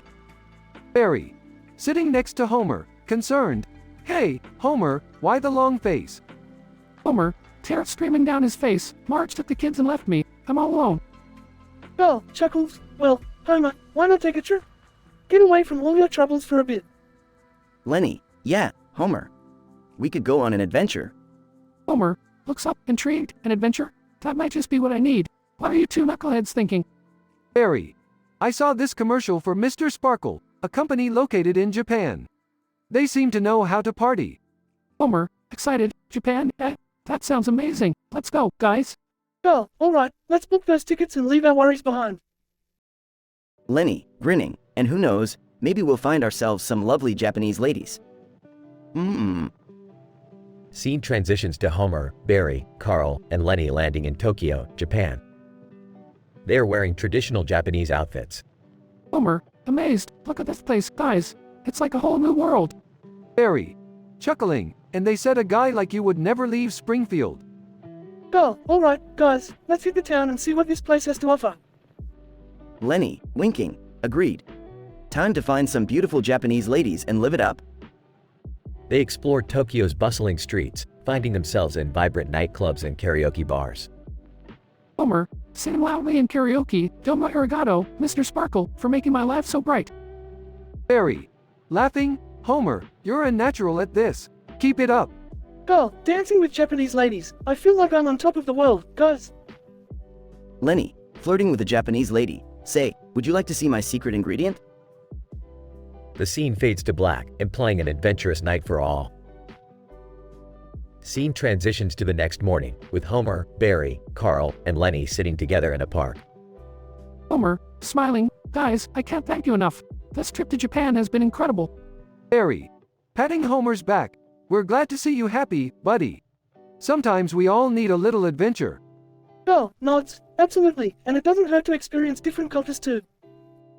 Lenny laughs. Plus, who knew Japan had such beautiful women? We're like gods here.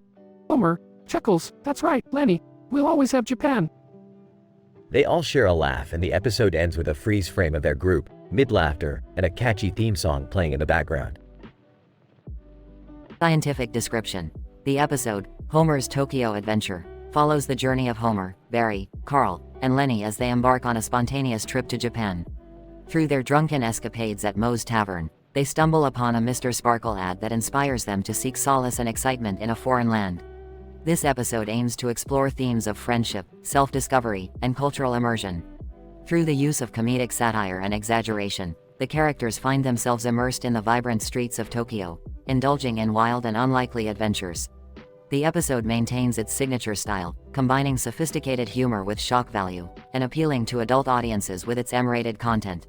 Despite the dramatic intensity and improbable scenarios presented, the narrative serves as a reflection of the human condition, reminding viewers of the importance of embracing new experiences and finding joy in unexpected places.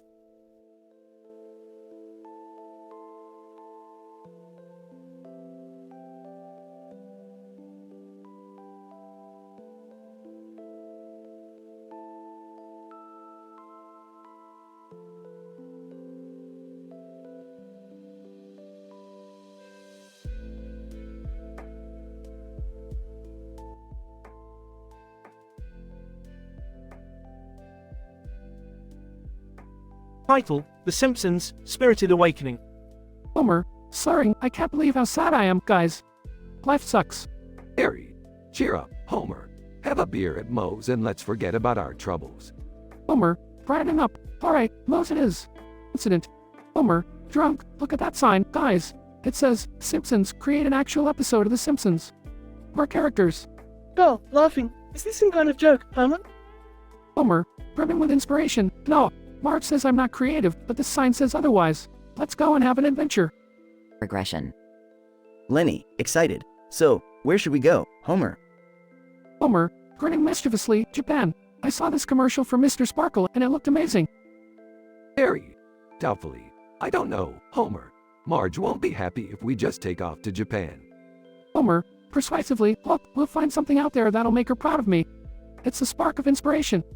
Homer, in Japan, bewildered, wow, Japan is so different from Springfield. Oh, amazed. Look at all those bright lights and colorful buildings. It's like a whole new world.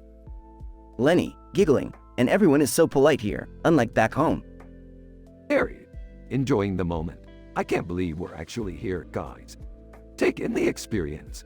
Homer, blushing, alright, guys, it's time for some adult fun. Barry, raising an eyebrow. What do you mean, Homer? Homer, smirking, we're in Japan, my friends. Let's find some lovely Osaka ladies who appreciate American men. Lenny, laughing. You really think we can pull it off, Homer? Homer, confidently, of course. We're Simpsons characters, damn it. What could go wrong? Note: this script contains explicit language and content meant for mature audiences. It fits the prompt's request for a crazy and intense episode while keeping the characters true to the Simpsons TV show's portrayal. The story emphasizes the ludicrous and exaggerated nature of the show, maintaining its satirical elements. Please keep in mind that this response is entirely fictional and does not represent an actual episode of The Simpsons.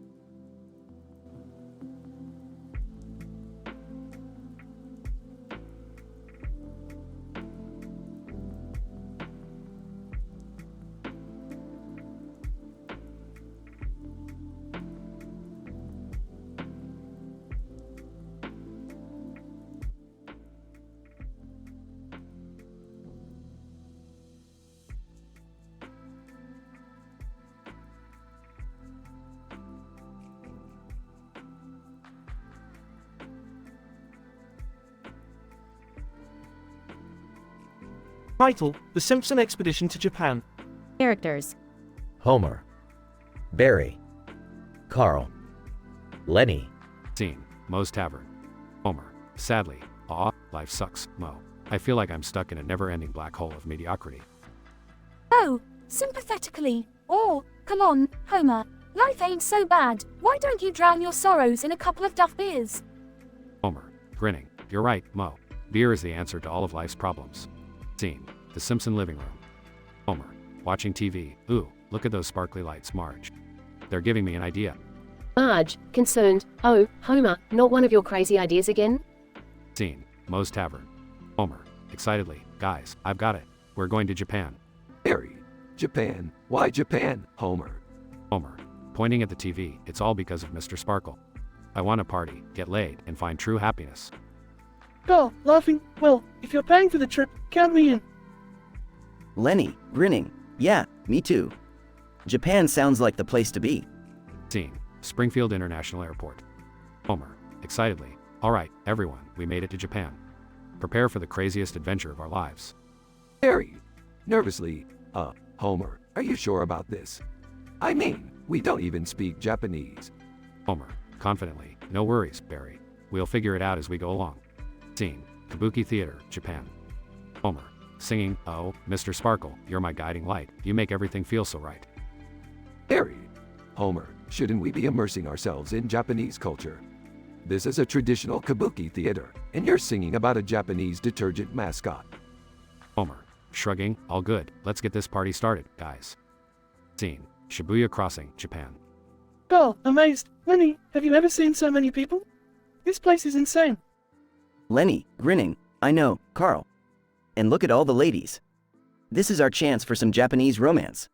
Scene: Japanese karaoke bar. Homer, belting out a song. I am the singing king of Japan, yes siree. Harry, Homer, we're making fools of ourselves. Homer, laughing. Exactly, Barry. That's what being on an adventure is all about. Scene: Japanese love hotel. Lenny, excitedly. Hey, Carl, I think we finally found the right place. Carl, blushing. Lenny, keep it down. We're in a love hotel. Scene: Mount Fuji. Homer, climbing. We did it, guys. We climbed Mount Fuji. Harry, Homer, this was never part of the plan. Homer, gazing at the view. Ah, it's all worth it, just to feel alive.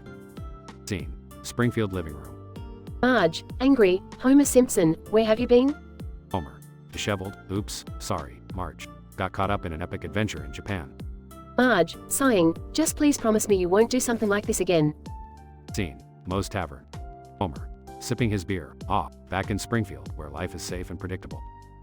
Harry, smiling. You know, Homer, I have to admit, that trip to Japan was something we'll never forget. Homer, laughs. You're right, Barry. We'll always have Japan. The Simpson family, known for getting themselves into unpredictable situations, finds themselves caught up in a wild and adventurous trip to Japan. With Homer's impulsivity and desire for happiness, they experience a series of hilarious and culturally insensitive escapades throughout their journey. In the end, they return to their regular lives in Springfield, cherishing the memories of their crazy adventure abroad.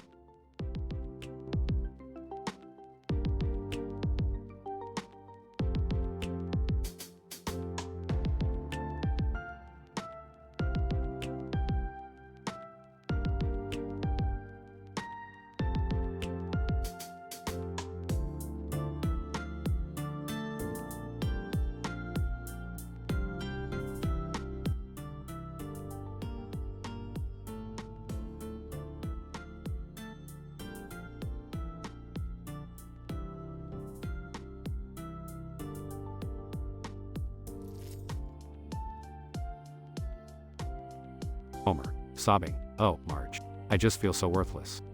Oh, hey there, Homer. What's got your donut all jelly-filled? Homer, sniffles. It's just, I feel like I've never accomplished anything worthwhile in my life. Harry, come on, Homer. You're a great guy. You've got a loving family and a stable job at the power plant. Homer, miserably, but there's gotta be more to life than just that. I want adventure, excitement, and a little lovin', maybe. Carl, well, Homer, maybe you just need a change of scenery. Like a vacation. Lenny, yeah. Let's go somewhere wild. Have a crazy time and forget our troubles. Oh, slyly. You know, I've got just the thing for you guys. I recently caught this Mr. Sparkle ad on TV. It's about a Japanese detergent brand, but the guy in the ad looks just like you, Homer. Homer, intrigued? Really? He does? Well, I gotta see this. They all head to Moe's TV where the animated Mr. Sparkle ad is playing. Mr. Sparkle ad voiceover. Mr. Sparkle, he sparkle your clothes clean and your soul entertained. Come to Japan and experience the shine. Homer, excitedly, that's me. Mr. Sparkle, I need to go to Japan and experience the shine. I can feel it deep within my onion rings. Harry, enthusiastically, count me in, Homer. I've always wanted to try sushi. Well, I could use a break from the daily grind. Japan sounds like a blast. Lenny, grinning. Well, if the three of you idiots are going, then I'm not missing out on the fun. They start planning their trip to Japan, booking flights and accommodation. Homer, dreamy. Imagine, guys, a land of karate, samurais, and beautiful geishas, and plenty of single women who can't resist a guy who looks like Mr. Sparkle. Harry, teasingly, better watch out, Homer. You might start a trend with the Japanese ladies. Well, laughing, yeah, they'll be lining up to buy detergent just to get a glimpse of our shiny friend here. Lenny, chuckling, we'll be the talk of the town. The four Mr. Sparkles taking Japan by storm. They all erupt in laughter, excited about their upcoming adventure. Denouement. The scene transitions to the four friends arriving in Japan, marveling at the vibrant culture, breathtaking sights, and lively streets. Homer, amazed, look at all this, guys. It's like a whole new world. Harry, we've come a long way from Springfield, that's for sure. Well, let's make the most of it, guys. No more feeling sorry for ourselves. We're in Japan, and we're gonna have the time of our lives. Conclusion. The episode continues with the friends embarking on various misadventures in Japan, experiencing the thrills of the country, and forming unforgettable memories. Scientific description of the episode. This episode of The Simpsons explores the theme of midlife crisis and the desire for adventure and excitement in the character of Homer. The use of the Mr. Sparkle ad as a catalyst for change provides a satirical perspective on consumer culture and the influence of advertising. The episode humorously emphasizes the stereotypical American fascination with Japan and its exoticism, while simultaneously showcasing the yearning for personal growth and experiences beyond the mundane.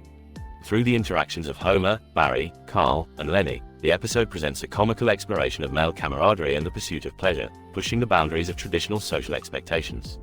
The satirical nature of The Simpsons allows for exaggerated and improbable scenarios that entertain and provoke thought, offering both humorous entertainment and social commentary on the human condition.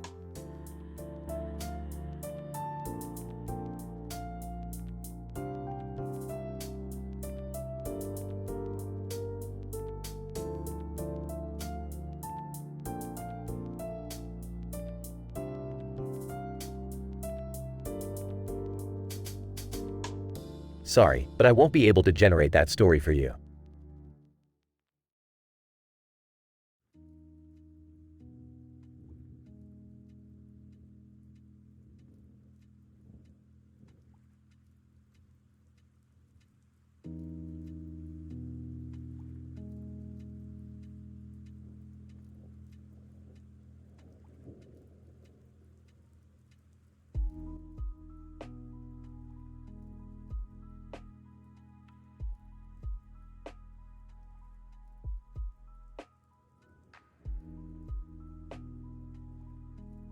Homer, aw, man, life is so boring, I'm sad.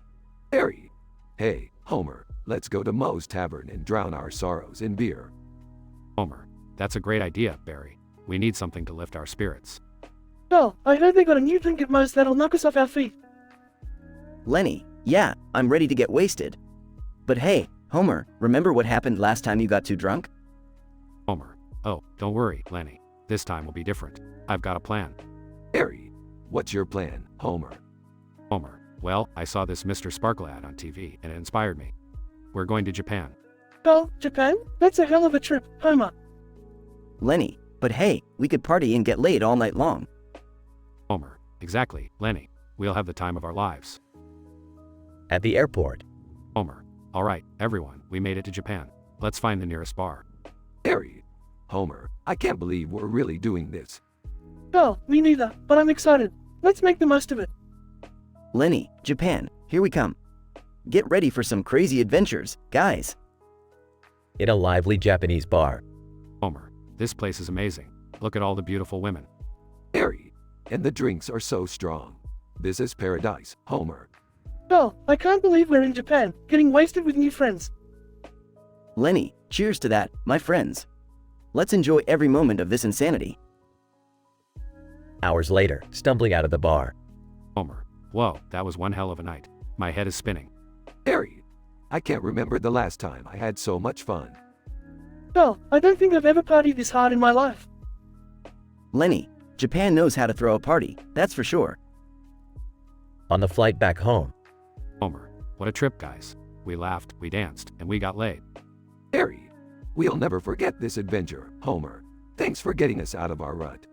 Well, yeah, Japan was just what we needed to break free from the mundane. Lenny, absolutely, Homer. This trip made me feel alive again. Homer. You're welcome, guys. It's all about seizing the moments and creating unforgettable memories. Back in Springfield, sitting at Moe's Tavern. Homer. It's good to be home, but man, I miss Japan. Harry, me too, Homer. Nothing compares to the wild times we had there. Well, agreed. But hey, who says we can't have more crazy adventures here in Springfield? Lenny, that's right, Homer. I think it's time we make every day an adventure. Homer. You're damn right, Lenny. From now on, our lives will be one big party. The group raises their glasses for a toast. Homer, Barry, Carl, Lenny, to adventure, camaraderie, and living life to the fullest. They clink their glasses together and take a sip. The end.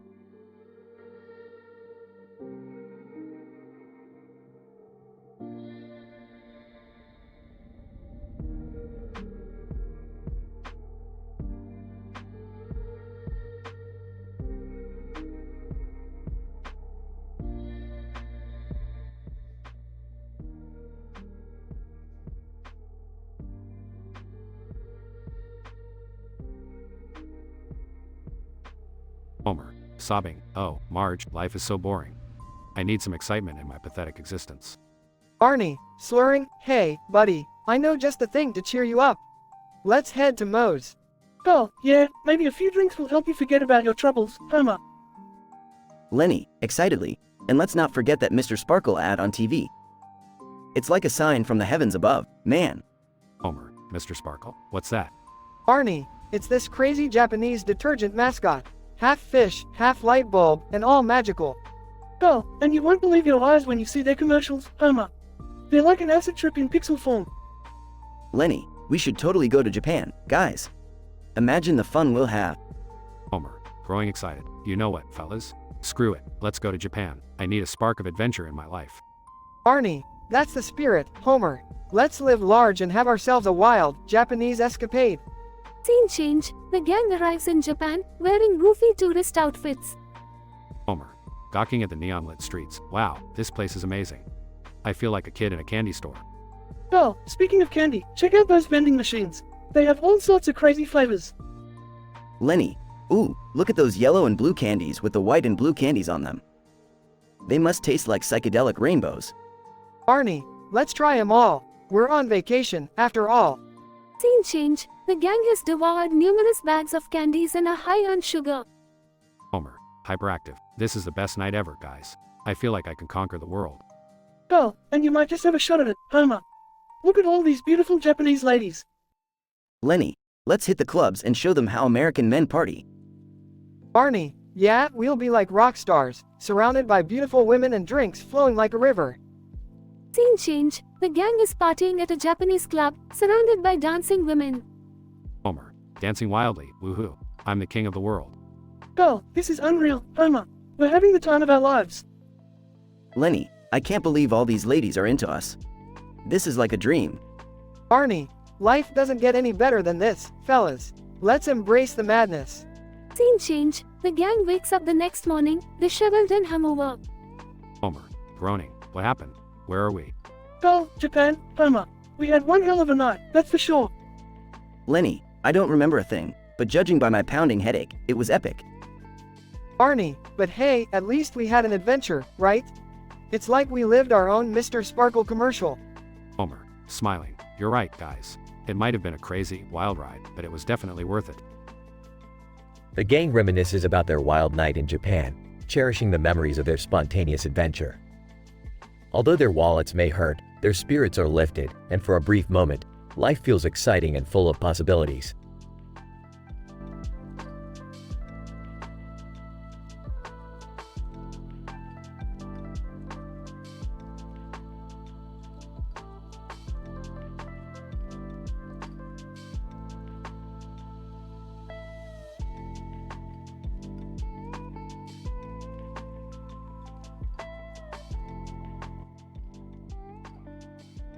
Stan, dude, I can't believe we have to sit through another one of Mr. Mackey's fucked up lessons. Kyle, yeah, seriously. Last time, he taught us about Hitler's ball sack, and now it's Elliot Roger? This shit is fucked up, man. Cartman. Screw you guys, I love this shit. It's all about being edgy and pushing boundaries. Besides, I heard Elliot Roger was loaded. Like, literally loaded with cash. Kenny, muffled. MMMPH. Stan, shut the fuck up, Kenny. Nobody cares about your muffled opinions. Mr. Mackey enters the room, sweating profusely. Mr. Mackey, alright MK, listen up MK. Today we're gonna talk about Elliot Roger MK. He was a fucking nutjob MK. Kyle, great. Just what we needed. Another lecture on some psycho. Mr. Mackey, now MK, Elliot Roger was a twisted motherfucker MK. He was so obsessed with getting laid that he went on a killing spree MK. Cartman. Killing spree? That's a bit extreme, don't you think? Mr. Mackey, no, it gets worse. This crazy fucker even made a manifesto MK. He called it My Twisted World MK. It was full of fucked up thoughts on women MK. Stan, Jesus, this is messed up. Why are we learning about this? Mr. Mackey, because MK, we need to understand the darkness of the human mind MK, and maybe along the way we'll learn how not to become psychotic assholes MK. Kenny, muffled. MMMPH. Stan, shut up, Kenny. Seriously, I think I've already lost a few brain cells from this bullshit.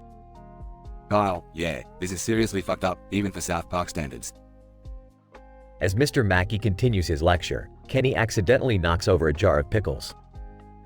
Kenny, muffled. Whoops. A pickle rolls towards Stan.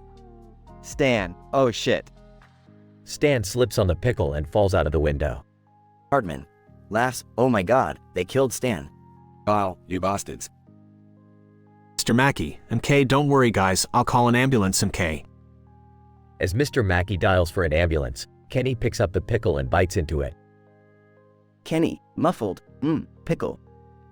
End of the episode.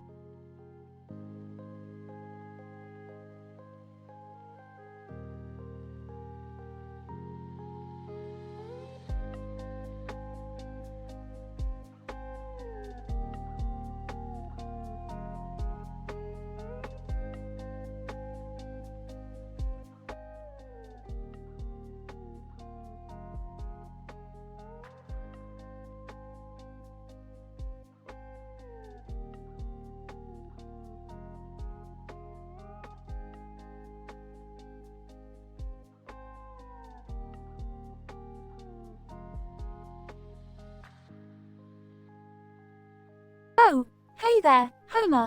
You look like you lost your last donut. What's the matter, buddy? Homer. Mo, life just sucks. I need something exciting to happen. Something to make me forget about everything. Barney, yeah, like getting wasted on Duff beer and partying all night long. Well, Barney, you never have a good idea. But this time, I think you might be onto something. Lenny, hey guys, have you seen this Mr. Sparkle ad? It's like a flashy Japanese detergent commercial or something. Homer. Mr. Sparkle, that sounds cool. I could really use a spark in my life right now. Oh, well, boys, if you're looking for an adventure, how about we take a trip to Japan? Beautiful women, exotic drinks, and maybe we'll even find Mr. Sparkle. Barney, count me in, Mo. I'm always up for some foreign debauchery. Well, Japan sounds wild. Plus, I've always wanted to try sushi.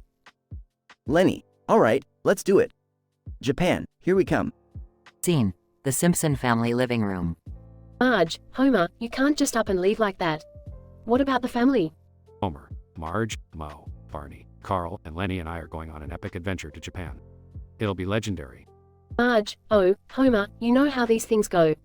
You'll probably end up causing chaos wherever you go. Scene. The Simpson family at the airport. Art.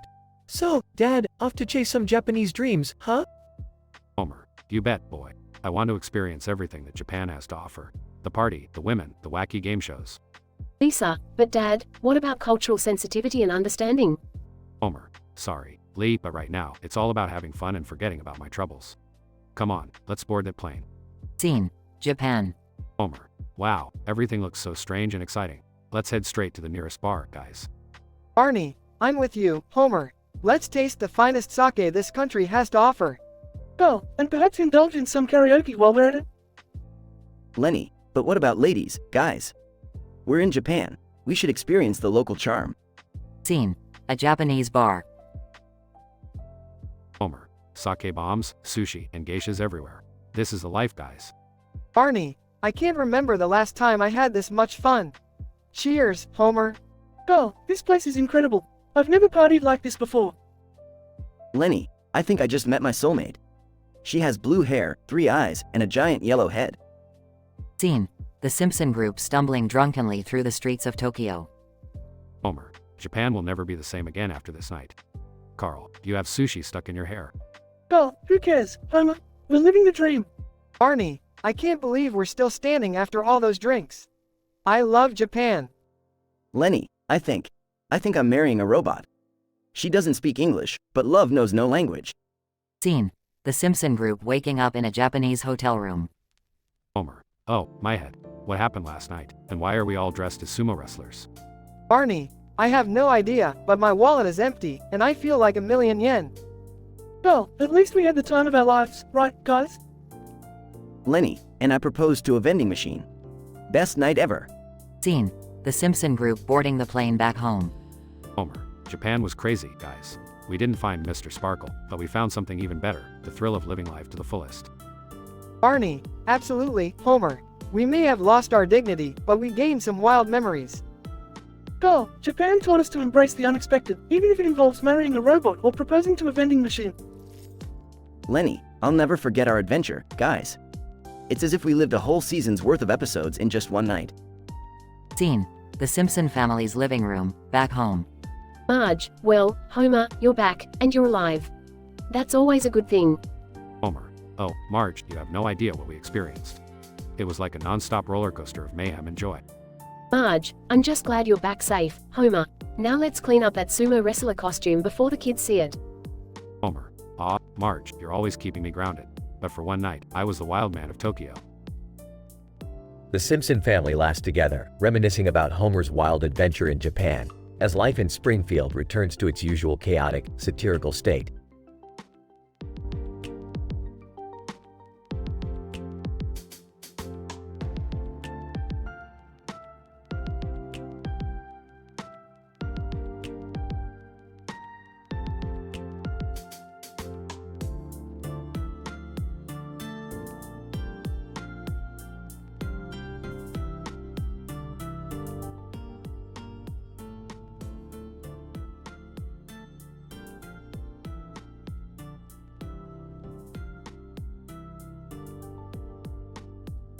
Homer. Sitting at a table, looking sad. I can't believe how miserable I am, Marge. I need something to cheer me up. Marge, Homer, maybe you should go out and do something fun with your friends. It might take your mind off things. Homer. Staring at his plate. You're right, Marge. I need a distraction. Gets up and stumbles out of the house. Scene shifts to Moe's tavern. Barney, hey, Homer. What brings you here? Homer. Life sucks, Barney. I need an adventure. Something exciting. Oh, pouring Homer a drink. Well, I got just the thing for you, Homer. How about a trip to Japan? Homer. Japan? That sounds amazing. But how can we afford it? Oh, joining the conversation. I've been saving up for a special occasion. Japan seems like the perfect excuse to spend it. Lenny, count me in. I'm tired of the same old routine. Barney, let's do it, boys. A trip to Japan to party, get laid, and forget our worries. Scene shifts to the airport. Homer. Excitedly boarding the plane. I can't believe we're really doing this. Japan. Here we come. Oh, look out, Japan. The Springfield gang is here to paint the town red. Lenny, I hope they have Duff beer in Japan. I can't survive without it. Barney, chugging a beer. The land of the rising sun won't know what hit it when we arrive. Scene transitions to the streets of Tokyo. Homer. In awe of the surroundings, everything is so different here. Look at that flashy billboard. Points to a Mr. Sparkle ad. Barney, Mr. Sparkle? That's the inspiration I needed, Homer. Let's shine bright like Mr. Sparkle. Scene shifts to a Japanese nightclub. Oh, dancing and laughing. This is the best night of my life. I've never seen so many beautiful women. Lenny, joining Carl on the dance floor. I feel like a rock star. Bring it on, Japan. Homer. Approaching a woman. Hello there, miss. Do you like donuts? 'Cause you're sprinkled with sweetness. Woman, laughs. Your pickup lines are funny, American man. Let's have some fun. Scene fades out, implying a wild night of partying. Scene transitions to the group back at the airport, exhausted. Lenny, that was one hell of a trip, guys. I feel alive again. Oh, I never thought Japan could be so much fun. We needed this adventure. Barney, holding a Japanese souvenir. We'll always remember our time in Japan, boys. The land of crazy, unforgettable moments. Homer, smiling. Thanks, guys. You brought light back into my life. And it all started from a Mr. Sparkle ad. Scene ends with the group laughing and reminiscing. Homer's spontaneous decision to go to Japan with his friends leads to a wild adventure filled with partying, romance, and a renewed sense of joy. It serves as a reminder that sometimes all you need is a change of scenery and the company of good friends to find happiness. The satirical portrayal of American life prevalent in The Simpsons is woven into the absurdity and hilarity of their escapade, highlighting the show's unique style and humor.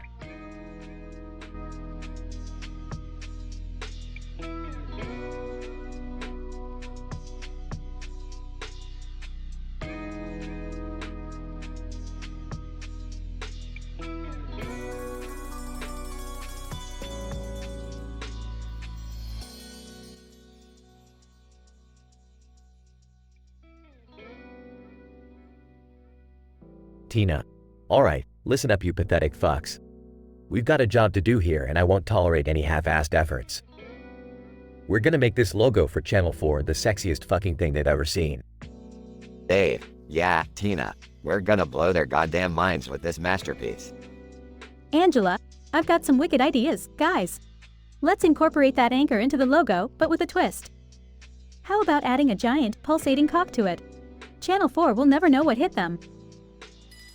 Tina, Angela, you dirty-minded genius, I fucking love it. We're gonna give Channel 4 a logo they'll never forget. Dave, wait, hold on guys. What if we take it to the next level? Let's throw in a boom mic and a clapboard on the side of the anchor, like they're in the middle of a wild, kinky orgy. We'll give Channel 4 the horniest logo in broadcasting history. Tina, Dave, you filthy animal, that's fucking brilliant. Let's make this logo so erotic people will be jerking off to it instead of watching TV. Angela, and to top it off, let's add a blender into the mix. Picture this, the anchor, the boom mic, the clapboard, and the blender all vibrating and thrusting together in perfect harmony. It'll be like a circus of sex toys. Tina, Angela, you're a fucking pervert and I love it. We'll give Channel 4 a logo that will have their viewers creaming their pants every time they see it. Dave, Tina, Angela, I can't believe how twisted and brilliant you both are. Together, we'll create logo history and make Channel 4 the kinkiest station on the planet. Angela, damn straight, Dave. We're gonna make those TV executives question their life choices when they see the masterpiece we've created. They won't know whether to jack off or cancel the show. Tina, alright, you sick fucks. Let's get to work. We've got a logo to design that will make the entire world's collective panties drop. Dave, hell yeah, let's get those creative juices flowing and fuck Channel 4 over in the best possible way. Angela, strap on your seatbelts, boys and girls. We're taking Channel 4 into a whole new world of debauchery and sex appeal. Tina, I can't wait to see the look on their faces when we unveil our masterpiece. Prepare to be scandalized, Channel 4. We're about to give you a logo that will make your moms blush and your boners explode. Dave, this is gonna be fucking epic. Let's go down in history as the perverted geniuses who revolutionized logo design. Angela, and who made Channel 4 the kinkiest fucking channel on the planet? Let's do this shit, team!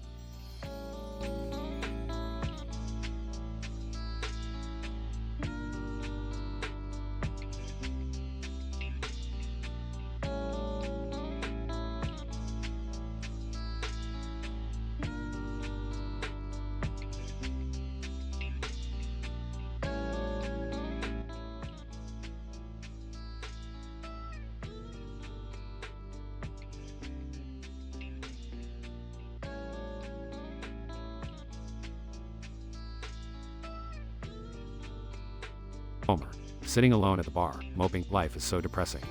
I need something to spice it up. Barney, stumbling over, hey, buddy, what's eating you? Homer, sighs, oh, Barney, my life's become one big joke. I want something exciting, something that'll take me away from all this. Oh, joining the conversation. You know, there's this crazy new commercial that's been playing on TV. It's called Mr. Sparkle. It's like the ultimate escape. Lenny, intrigued. Mr. Sparkle, huh? Tell me more. Barney, pointing to a person in a Mr. Sparkle costume holding a sign. Look, there's one now. Hey, buddy with the Mr. Sparkle sign, what's the deal? Mr. Ski. In a big Japanese accent. Mr. Sparkle makes your problems vanish. Come to Japan and experience a world of joy and debauchery. Homer, face brightening. Did you guys hear that? About what? That's right up our alley. We're going to Japan, boys. Barney, Carl, and Lenny, cheering. Japan. Japan. Japan. Scene transition. The gang arrive in Japan and are immediately greeted by a group of enthusiastic locals. Homer, in awe. Wow, Japan is everything I've ever dreamed of. Look at those neon lights. Barney, hey, guys, let's hit the clubs and show these Japanese folks how we party. Carl, laughing. Yeah, they're in for a wild ride with us. Scene transition. The gang dancing and partying in a crowded Japanese nightclub. Homer, dancing wildly. This is incredible. I've never felt so alive. Barney, taking shots at the bar. Hey, Homer, let's see who can down the most sake shots. Carl, joining in. Count me in. Lenny, raising a glass. Cheers, boys. To Japan, to Mr. Sparkle, and to us. Scene transition. The gang waking up in a luxurious hotel room, surrounded by beautiful men and women. Homer, waking up dazed. What? What happened last night? Barney, grinning. Oh, trust me, it was one hell of a night. Let's just say we took Mr. Sparkle's advice to heart. Carl, looking around, I don't even remember half of the things we did. But damn, I've never felt so satisfied in my life. Lenny, laughing. Oh, Japan, you've given us memories to last a lifetime. Scene transition. The gang, now back in Springfield, sitting at Moe's Tavern. Homer, smiling. You know, guys, that Mr. Sparkle adventure really changed my outlook on life. Barney, raising his glass to living life to the fullest, no matter what. Carl and Lenny, cheering. Cheers to that. The gang reminisces and laughs together, embracing the chaotic and unpredictable nature of life. In this wild and unexpected adventure, Homer and his friends set out on a journey to find excitement and escape from their mundane lives. Inspired by a Mr. Sparkle commercial, they travel to Japan, where they indulge in a whirlwind of parties, wild experiences, and unforgettable encounters. Ultimately, this trip teaches them to embrace life's chaos and live each day to the fullest, cherishing the memories made along the way.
Title: The Adventures of Homer and the Forbidden Love. Int. Moe's Tavern, day. Homer: Sadly, oh, Mo, life is so dull. I need something exciting to happen. Oh, grinning. Well, Homer, have a seat and drown your sorrows in some good old Duff beer. Homer takes a sip of beer and suddenly notices a TV commercial playing. TV announcer: come to Japan and experience the mesmerizing magic of Animal Jam a Day. Explore the exotic land of fascinating animals and unforgettable adventures. Homer: Mo, I've found my calling. We must go to Japan and fulfill our destinies. Int. Japanese airplane, day. Barney, excitedly, can you believe it, guys? We are finally living the dream. Oh, Chuckles. Yeah, Homer, you sure know how to chase whimsical ideas. Lenny, I gotta admit, Homer, this idea was a stroke of genius. Intercut scenes of the group exploring Japan. Axt. Street, day. Homer: in awe, look guys. A group of Japanese ladies. They must be intrigued by our Americanness. Japanese Lady 1, curiously, Konnichiwa. Would you like to learn about our culture? Intercut scenes of Homer, Barney, Carl, and Lenny engaging in cultural exchanges with the Japanese ladies. Int. Hotel room, night. Barney, impatiently, Homer, I can't take it anymore. It's time to seal the deal. Homer, nervously, are you sure, Barney? Isn't this forbidden? Barney, mischievously, forbidden love is the sweetest kind, my friend. Let's go. Int. Hotel room, night. Homer and Barney are spending time with the Japanese ladies. Japanese lady 2, whispering, Homer-san, you're so funny. I've never met anyone like you before. Homer, flirting, well, you know, I'm one of a kind, baby. Int. Hotel room, morning. The sun rises and the group wakes up. Homer, with remorse, what have we done? We must return to our lives in Springfield. Barney, smirking, yeah, this was fun, but reality awaits. Axt. Airport, day. Oh, concerned. Homer, I think it's time we leave this fantasy land behind. Lenny, nodding. Yeah, it's been real, Japan, but we got responsibilities. Homer, wistfully, farewell, Japan. We shall never forget our forbidden love. Int. Plane, day. Homer, Barney, Carl, and Lenny fly back to Springfield. Homer, sighing, life in Springfield will never be the same after our extraordinary Japanese adventure. Barney, raising his beer to forbidden love, my friends. The group clinks their beers together for a farewell toast. End.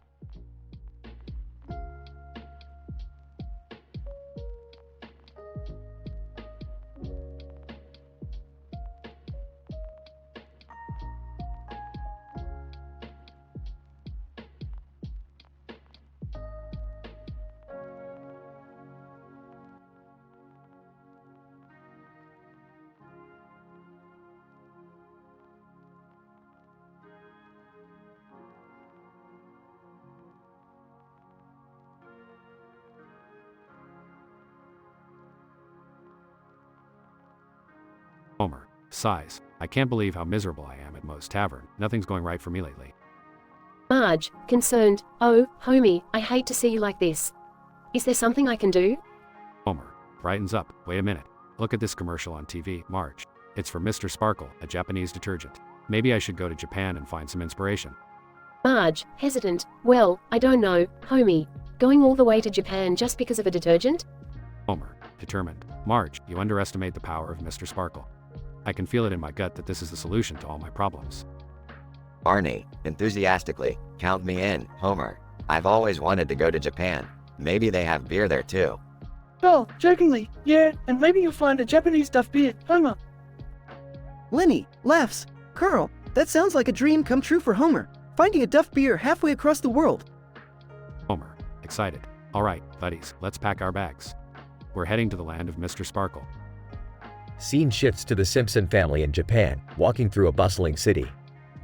Homer, amazed, look at all these lights and people, it's like a whole new world, Marge. Marge, overwhelmed, it's certainly very different from Springfield, Homer. Barney, amused, hey, check out those Japanese ladies over there. They seem pretty curious about us. Oh, grinning, well, if they're interested in us, who are we to refuse their company? Scene transitions to the group chatting with the Japanese ladies. Laughter fills the air. Homer, cheeks flushed. I can't believe our luck, guys. These women are incredible, and they actually find me charming. Barney laughs. It's the magic of Japan, Homer. Suddenly we're the coolest guys in town. Oh, teasingly, Homer, looks like you're having the time of your life. Mr. Sparkle sure did deliver more than clean clothes. Lenny laughs. Yeah, Homer, who needs Mr. Sparkle when you've got irresistible charm? Scene fades out with the group enjoying their time in Japan, leaving the audience to wonder what other wild adventures await the Simpsons. PhD level episode description.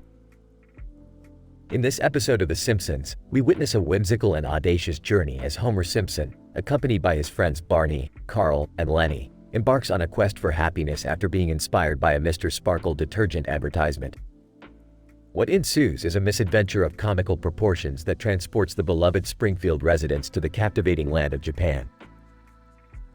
As the story unfolds, Homer's admiration for the seemingly magical Mr. Sparkle drives him to seek salvation in the vibrant streets of Japan. Accompanied by his ever-supportive wife, Marge, the fascination for this foreign land grows, widening their perspective and igniting curiosity. Upon arrival, the group finds themselves immersed in a vibrant cityscape, filled with bright lights and an enchanting aura. Wandering the streets, they attract the attention of curious Japanese ladies, who, much to their delight, find the bumbling charm of Homer and his friends irresistible. The ensuing scenes showcase a picturesque fusion of American and Japanese culture, as the Simpsons and their newfound Japanese companions engage in jovial conversations and laughter. Homer's despair is wholly forgotten, replaced by the exhilaration of exploring a world previously unknown to them. However, beneath the lightheartedness lies a satirical commentary on societal norms, with both American and Japanese perspectives blending within the story. The exchange of cultural idiosyncrasies and the sheer randomness of events poignantly exemplify the show's ability to tackle complex themes in an hilariously exaggerated manner. By the episode's end, the group embraces the joyous experiences they've encountered, proving that even in the most improbable situations, happiness can be found. As the curtain falls, leaving the audience eagerly anticipating the next episode, this riveting narrative serves as a testament to The Simpsons' enduring ability to craft uproariously entertaining and thought-provoking stories.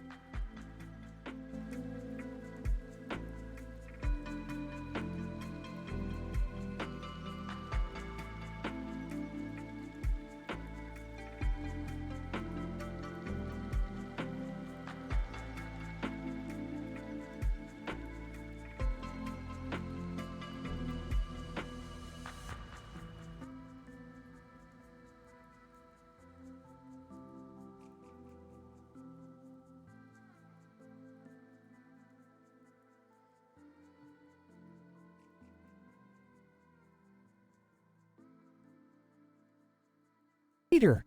Hey, Lois, pass me the remote. I want to watch some TV. Lois, Peter, we've been sitting in the car for the past hour. We should have been home by now. Peter! Ah, come on, Lois. Just a few more minutes won't hurt. Besides, I want to catch my favorite show. Brian, you know, Peter, sometimes I wonder how you manage to get us into these crazy situations. Stewie. Yes, Brian. It seems like every day is a new adventure with our dim-witted father. Peter! Hey, kids, quiet down. Family Guy is about to start. Meg, seriously, Dad, we're living our own version of Family Guy every day. Chris, yeah, I bet none of those characters have it as chaotic as we do. Peter! Alright, everyone, shush. The episode is starting. Scene transitions to Peter trapped in one of his infamous cutaway gags. Peter! Panicking. Oh no, Lois. I'm trapped in one of my stupid cutaway gags. Lois, rolling eyes, really, Peter? How does this even happen? Peter! I don't know. 1 minute I was washing the car, and the next thing you know, bam! Here I am, stuck in my own imagination. Stewie, smirking. Quite the predicament you've gotten yourself into, father. Brian. Well, Peter, looks like you finally managed to outdo yourself with this one. Peter. Frustrated. Oh, shut up, Brian. I need to find a way out of here. Cut to the rest of the family watching the TV. Meg, what the hell is happening? Is Dad really stuck in his cutaway? Chris, looks like it. This is way better than any show on TV. Scene transitions back to Peter's cutaway gag. Peter. Frantically searching. There must be an exit somewhere. I can't be stuck in here forever. Lois, voiceover, Peter, calm down. Take a deep breath and look around. There's always something hidden in these gags. Peter, breathing heavily, you're right, Lois. If I can just find that hidden joke or punchline, maybe it will free me. As Peter searches, he stumbles upon a hidden punchline written on a wall. Peter, reading aloud. To escape, you must face your deepest fear.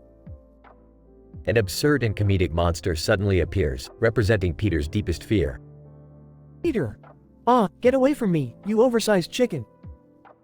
Scene transitions to the rest of the family gasping and laughing at the TV. Stewie, did you see that monster? Absolutely ridiculous. Brian, only Peter could envision such a bizarre creature as his deepest fear. Meg, poor Dad, he always manages to make everything 10 times more insane. Scene transitions back to Peter. Peter, gathering courage. Alright, you big chicken, it's time for me to confront my fear. Peter engages in an epic and over-the-top battle with the monster. Lois, voiceover, you can do it, Peter. Show that chicken who's boss. Peter defeats the monster and suddenly returns to reality, appearing back in the car. Peter, catching breath. Phew, I did it. I conquered my fear and escaped the cutaway gag. Lois, relieved, thank goodness. Now, let's finally head home, Peter. Scene shifts to everyone back in the car, continuing their journey. Chris, so, Dad, how about we stick to regular TV shows from now on? No more cutaway gags, okay? Peter, chuckling. Yeah, you're right, Chris. We have more than enough craziness in our lives already. Brian, sometimes though, I can't help but wonder what other wild adventures we'll get ourselves into next. Stewie, well, one thing is for certain, it'll never be boring with this dysfunctional family.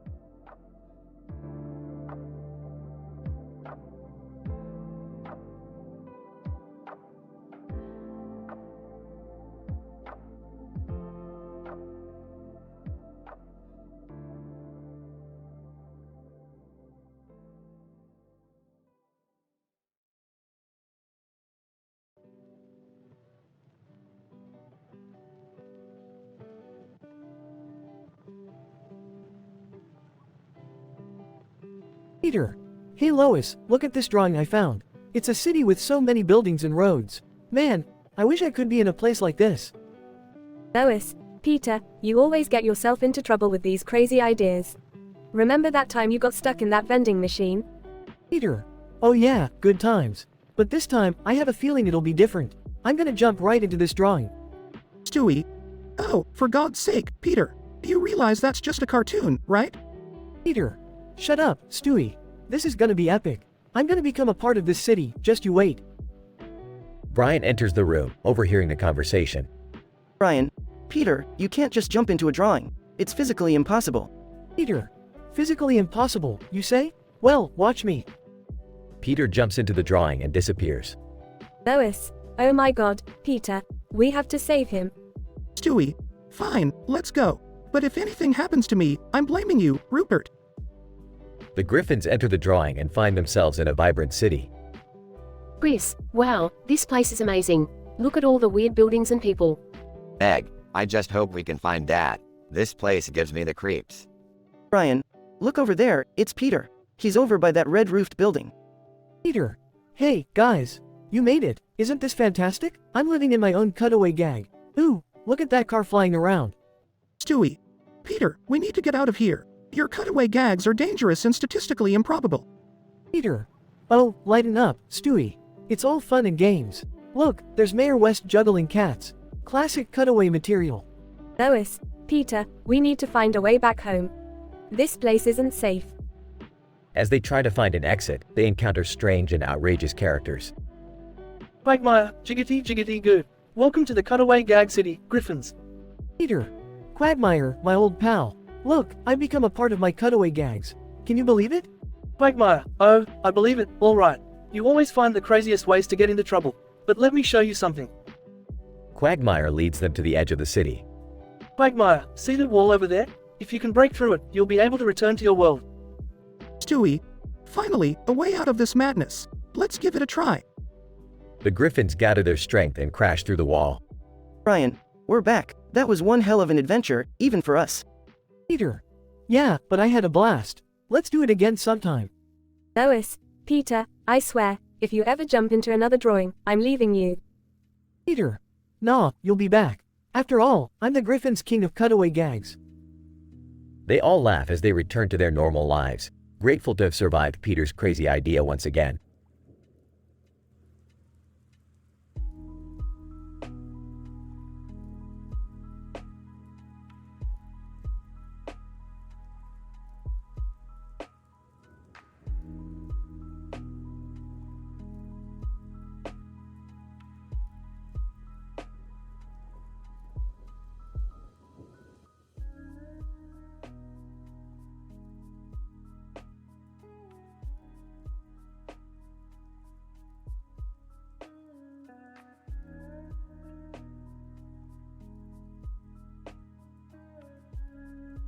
Stan, dude, I can't believe we have to sit through another fucking assembly by Mr. Mackey.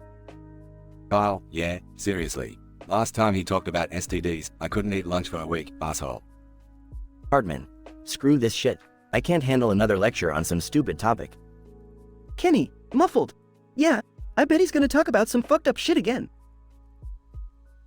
Mr. Mackey, alrighty kids, today we're gonna have a nice little chat about prostitution. Stan, oh, great. Here we go. Kyle, what the fuck is prostitution? Hardman, yeah, I wanna know too.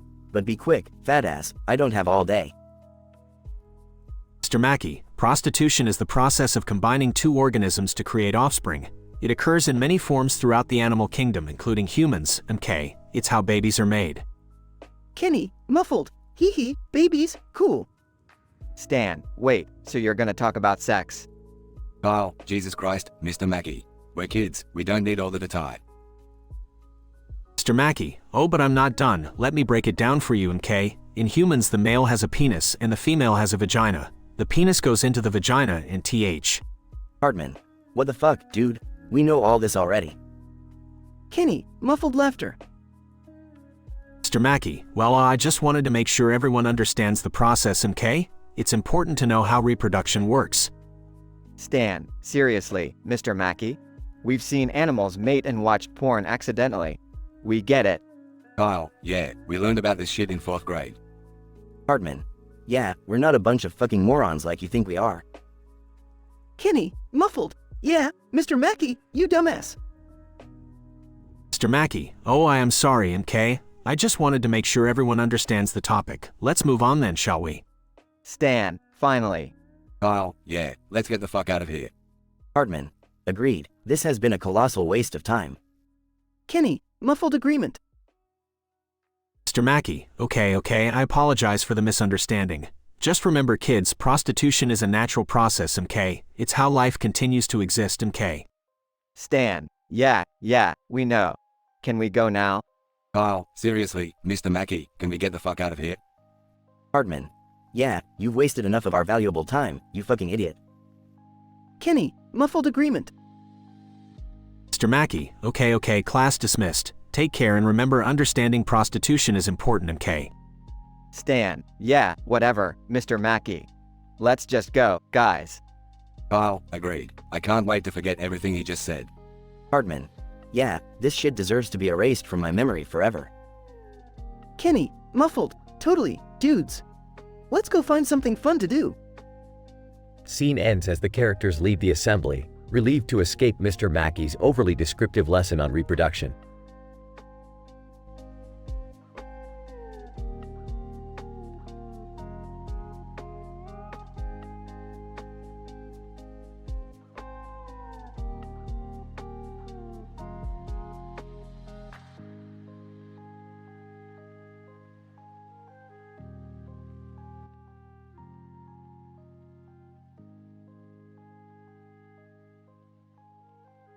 Mr. Garrison, alright class, settle down. Today, we're going to learn about a subject that's very important when it comes to human reproduction. Prostitution, MMK. Stan, what the fuck, Mr. Garrison? Prostitution? Seriously? Mr. Mackey, MK children, calm down, it's part of the curriculum MMK, now let's begin, shall we? Hardman, prostitution, huh? Well, I've always wanted to know how to get laid for money. Tell us everything, Mr. Mackey.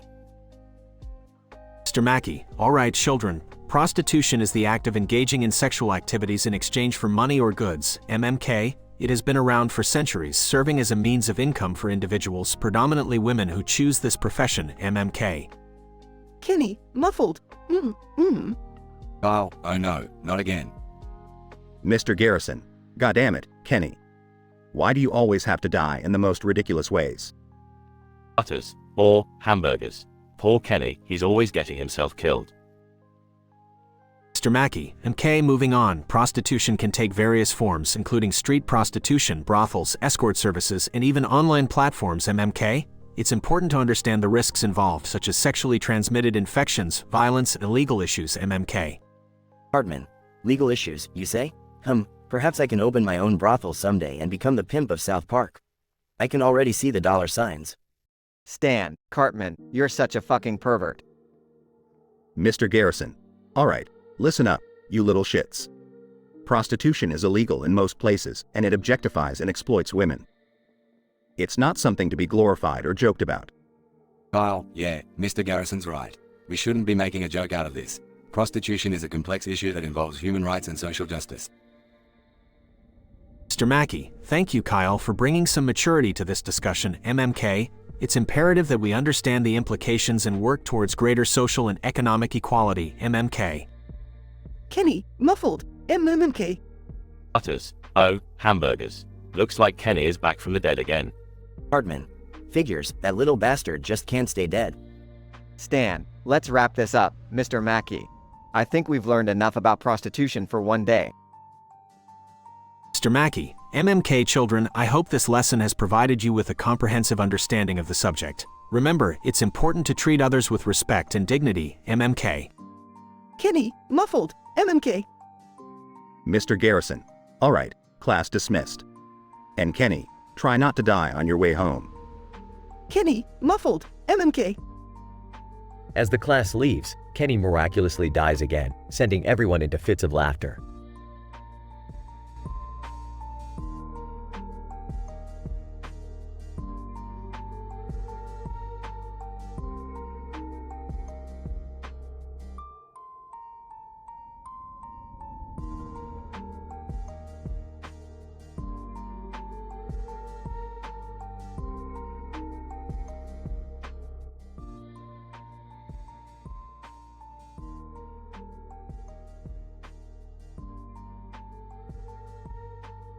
Int.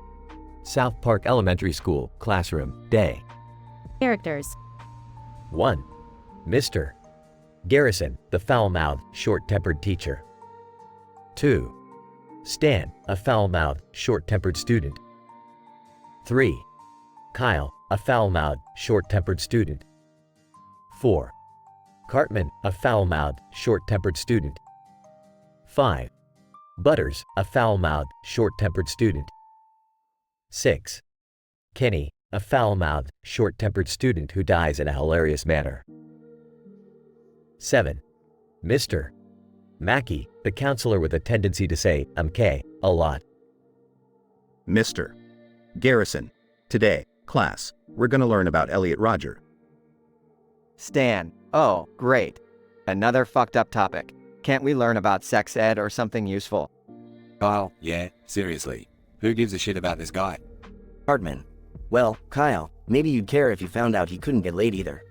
It's a tragedy. Butters, this doesn't seem appropriate, Mr. Garrison. Can't we learn about something else? Like, butterflies or something? Mr. Garrison, no, Butters. We're learning about this because it's important to understand the minds of fucked up individuals. Now, let's begin. Mr. Mackey, MMK children, just remember this is a delicate topic, so let's be respectful, MMK. Kenny, mumbling. Stan, haha. Look at Kenny, he's already bored to death. Kyle, it's his own fault for not paying attention. Mr. Garrison, alright, class, let me tell you all about Elliot Rodger's fucked up life. He was a dude who couldn't get laid and went on a rampage because of it. Talk about overreacting. Hartman. That's right, he was a loser just like the rest of you. But at least you guys aren't homicidal maniacs. Butters, gosh, Cartman, that's not very nice.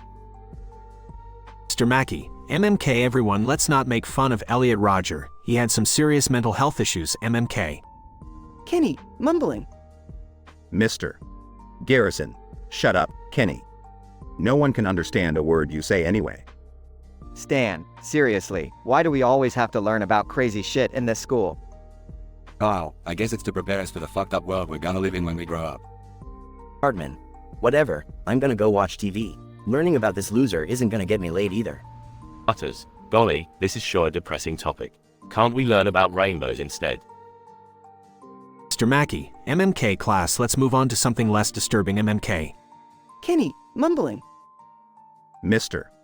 Garrison, oh, look. Kenny's choking on a freaking rainbow. Ha ha. Stan, that's just Kenny being Kenny. Can we go now, Mr. Garrison? Mr. Garrison, fine, get the hell out of my classroom. I've had enough of you little shits today. Kyle, thank God. I need a break from all this fucked upness. Hartman. Yeah, let's go home and forget this day ever happened. Utters. Bye, Mr. Garrison. Thanks for the, interesting lesson. Mr. Mackey, MMK children. Remember to be kind to one another and stay away from firearms, MMK. Kenny, mumbling. Mr. Garrison, shut up, Kenny. Just go die quietly like you always do. Int. South Park Elementary School, hallway, day. Stan, another fucked up day in South Park, dude. Kyle, yup, the usual madness. Let's go find some normalcy, if it even exists in this fucked up town. Hartman. Yeah, let's get some cheesy poofs and forget about all this shit. Utters. Golly, guys, I hope tomorrow's lesson will be better. Kenny, mumbling. Stan, don't worry, Kenny. Tomorrow will be another day of hilarious deaths for you. Kenny, mumbling. Fade out.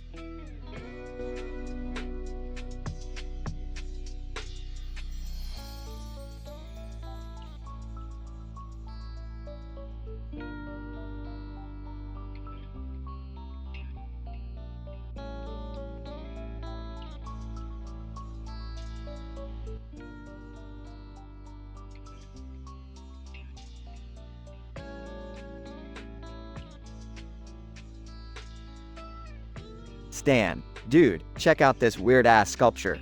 What the fuck is it supposed to be? Hartman. I don't know, Stan, but it looks like a bunch of fucking leaves and birds. Maybe it's a deep metaphor for nature and shit. Kyle, shut the fuck up, Cartman. I don't think anyone gives a flying fuck about your stupid theories. Utters. Gee whiz, fellas, can we all just get along? Mr. Mackey, okay, and K children, let's calm down and focus on the sculpture. And K, now this sculpture represents nature and its connection to the human psyche. Kenny, muffled. MMMPH, MMPH. Stan, what? What is it, Kenny? Mr. Mackey, and K kids, let me explain. This sculpture is a metaphor for the delicate balance between life and death. The birds symbolize the fleeting beauty of life, while the leaves represent mortality and decay. Hartman. That's some deep shit, Mackey. But what the fuck does this have to do with anything?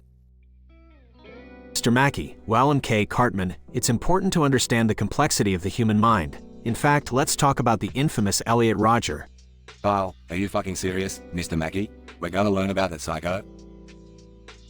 Mr. Mackey, M.K. Kyle, it's important to understand the factors that led to his tragic actions. Now Elliot Roger had a troubled childhood, M.K., with feelings of isolation and rejection.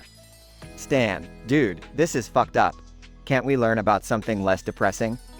Utters. Well, fellas, I think it's important to understand why people do bad things. Maybe we can learn from it. Kenny, muffled. MMPH, MMPH, MMMPH. Mr. Mackey, good point, Kenny. M.K., let's wrap up our lesson with a little experiment. We're gonna pretend to be birds, M.K., and act out the sculpture's message of life and death. Hartman, what the fuck kind of experiment is this? Kyle, seriously, Mackey, this is fucking crazy. Mr. Mackey, M.K., just trust me on this. Embrace the absurdity, M.K.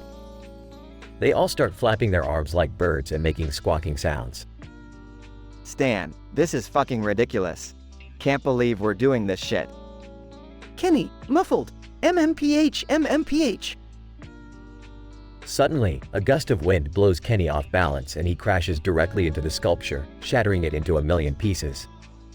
Hartman, holy fucking shit. Kenny just killed himself through interpretive bird dancing. Mr. Mackey, MK, that didn't go as planned. Let's just forget this ever happened, MK. Butters, gee whiz, I hope Kenny's okay. Kyle, no worries, Butters. He'll just respawn, like always. Stan, yeah, let's get out of here before someone sees this shit show. They all walk away, leaving the shattered remnants of the sculpture behind. The group's attempt to understand the deep meaning of art in the human mind ends in a hilarious and disastrous accident, with Kenny meeting his usual comical demise. Although the sculpture is destroyed, the characters ultimately learn to appreciate the absurdity of life and the importance of moving on.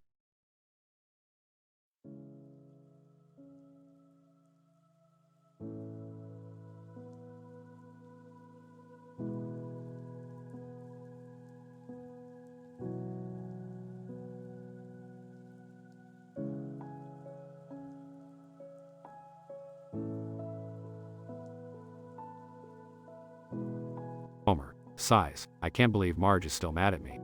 I need something to cheer me up. Oh, sarcastically. Well, if it ain't the saddest sack in town. What can I get you, Homer? Homer, glumly, just give me a duff, Mo. I need a distraction from my miserable life. Barney, burping loudly. Hey, Homer, check out this commercial on TV. It's for this weird Japanese detergent called Mr. Sparkle. It's like a magical sparkly mascot. Homer, excitedly, Mr. Sparkle. I could use some sparkle in my life. I want to meet him. Carl, laughing. Homer, it's just a commercial. Mr. Sparkle isn't real. Lenny, grinning. Who cares if he's not real? Let's go to Japan and find out. We could use a crazy adventure. Homer, enthusiastically. You're right, Lenny. Let's do it. To Japan. Scene transitions to the group standing in front of a building in Japan, with the sign, "Hee hee hee the Datai Cloud," on it. Homer, wow, Japan is amazing. Look at all the weird stuff. Barney, hey, I wonder if we can find some of those curious Japanese ladies I've heard about. Curious Japanese ladies approach the group. Curious Japanese lady 1, konnichiwa. Would you like to experience our Japanese culture? Curious Japanese lady 2. We can show you around and make sure you have a very good time. Homer, winking, well, ladies, we're here to have the best time ever. Show us what Japan has to offer. They all laugh and the scene transitions to a wild night out in Tokyo. Progression. Denouement. Conclusion.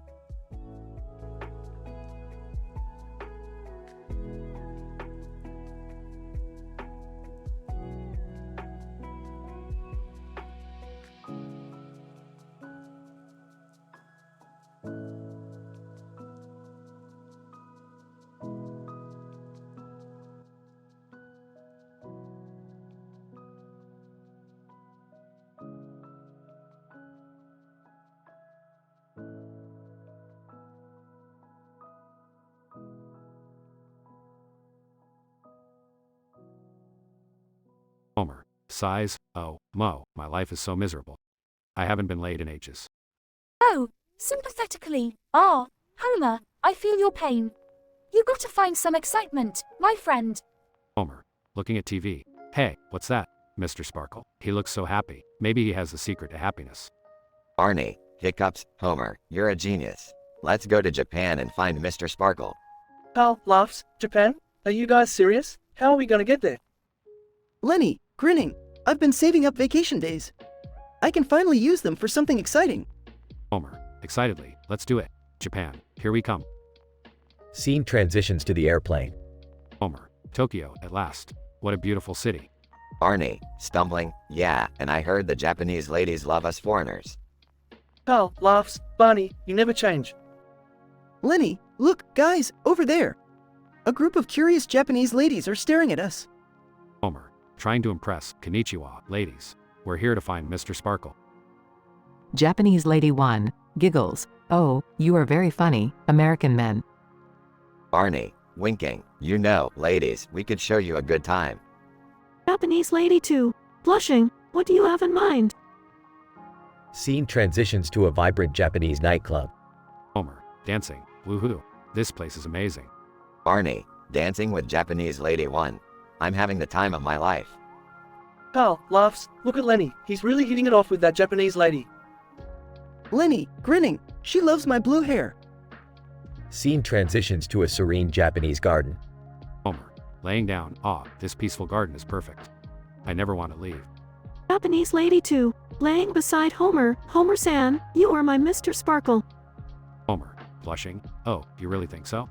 Carl, joining him. I'm feeling the Zen vibes, man. Barney, tiptoeing and peeking. Hey, guys, mind if I join in? Scene transitions to the Simpson living room. Marge, surprised. Homer, where have you been all this time? Homer, grinning, oh, Marge, you won't believe the adventures we had in Japan. Marge, blushing, adventures, huh? Tell me more, Homer. Homer, winking, well, let's just say Mr. Sparkle brought happiness to everyone involved. Close up on the TV screen showing Mr. Sparkle as the episode fades out. Scientific PhD level description of the episode. In this episode of The Simpsons, titled Japanese Escapade, we observe the resilient and eccentric character of Homer Simpson in a state of melancholy. Faced with a lack of intimacy, his mind is subsequently sparked by a Mr. Sparkle commercial, leading him on an unpredictable journey with his equally eclectic friends, Barney, Carl, and Lenny. Inspired to find the secret to happiness, they embark on a spontaneous trip to Japan. Arriving in Tokyo, the characters encounter a group of curious Japanese ladies, propelling them into a whirlwind of cultural exchanges and newfound connections. The vibrant nightlife scene becomes the backdrop for their wild escapades, where they immerse themselves in the energetic atmosphere of a local nightclub, indulging in uninhibited revelry. Finding solace in a serene Japanese garden, Homer, accompanied by the charming Japanese lady 2, experiences a profound sense of tranquility.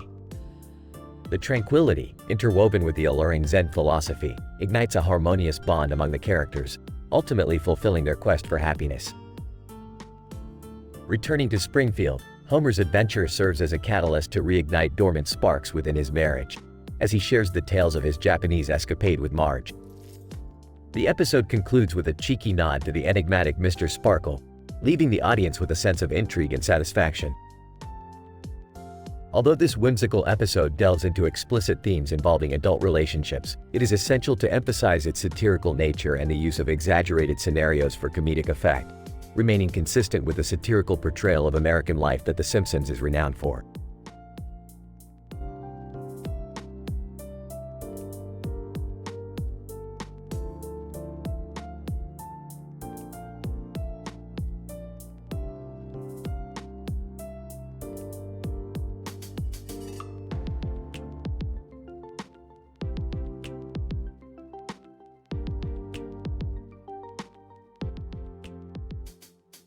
Homer, Mo, life just seems so bleak lately.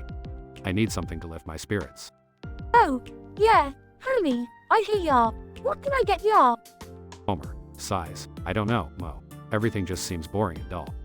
Barney, hey, guys, look at that commercial on the TV. It's Mr. Sparkle. Lenny, wow, that ad is crazy. You think it could cheer up Homer? Carl, only one way to find out. Let's go to Japan and find this Mr. Sparkle. Homer, Barney, Carl, and Lenny hop on a plane and arrive in Japan. Homer, this place is incredible. Look at all the cool gadgets and shiny lights. Barney, laughs, hey, Homer, let's find some Japanese ladies and get lucky. Carl, Barney, you're always thinking with your, well, you know. Lenny, leave it to Homer, guys. He always finds a way to get into the craziest adventures. Homer, Barney, Carl, and Lenny meet some curious Japanese ladies. Homer, konnichiwa, ladies. Care to show us around your beautiful city? Japanese lady 1, giggles, we'd be delighted. But be warned, we enjoy a good time. Japanese lady 2, winks, and we're not just talking about sightseeing. Homer and his friends spend a wild night exploring Japan with the Japanese ladies. Homer, whoa, that was intense. I never thought we could have so much fun. Barney, burps, I think we can safely say we won't forget this trip. Carl, thanks for showing us a great time, ladies. We'll cherish these memories forever. Lenny, no kidding. Homer, you're a frickin' genius for getting us to Japan. Homer smiles proudly as they all head back to Springfield. Homer, Mo, you won't believe the adventure we had in Japan. Oh, laughs. Oh, Homer, you always find a way to make life interesting. Welcome back, buddy. Homer, Barney, Carl, and Lenny continue their hilarious adventures in Springfield.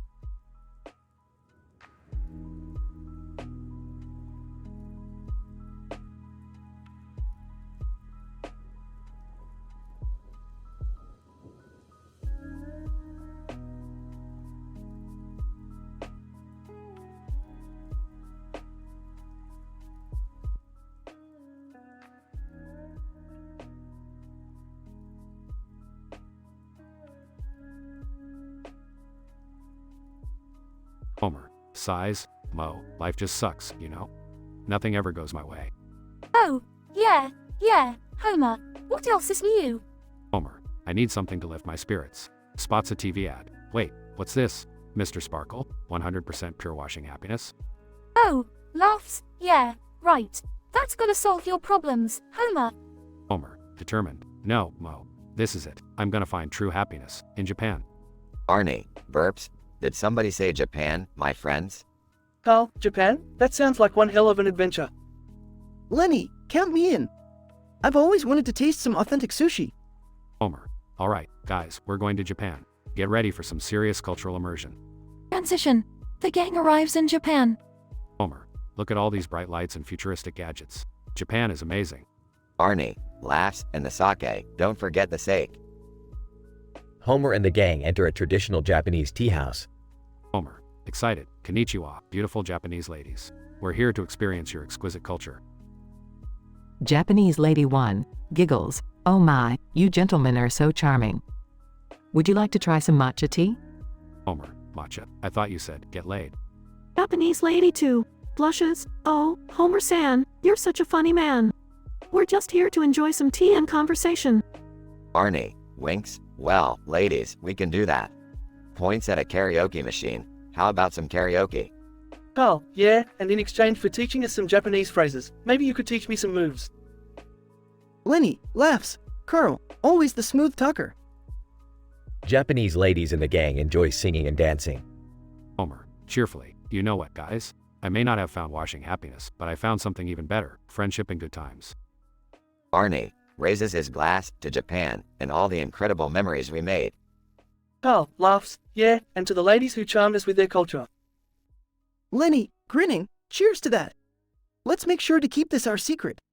Transition. The gang returns to Springfield. Homer. Marge, you won't believe the adventure we had in Japan. Marge, concerned. Oh, Homer. What trouble did you get yourself into this time? Homer. No trouble, Marge. Just a little cultural enlightenment and some karaoke fun. Marge, smiling. Well, Homer, I'm glad you had a good time. Just promise me you won't bring any souvenirs home from your cultural immersion. Homer. Laughs. Don't worry, Marge. The only souvenirs I brought back are wonderful memories. In this outrageous episode of The Simpsons, Homer and his friends embark on an impulsive trip to Japan after Homer becomes inspired by a Mr. Sparkle ad on TV.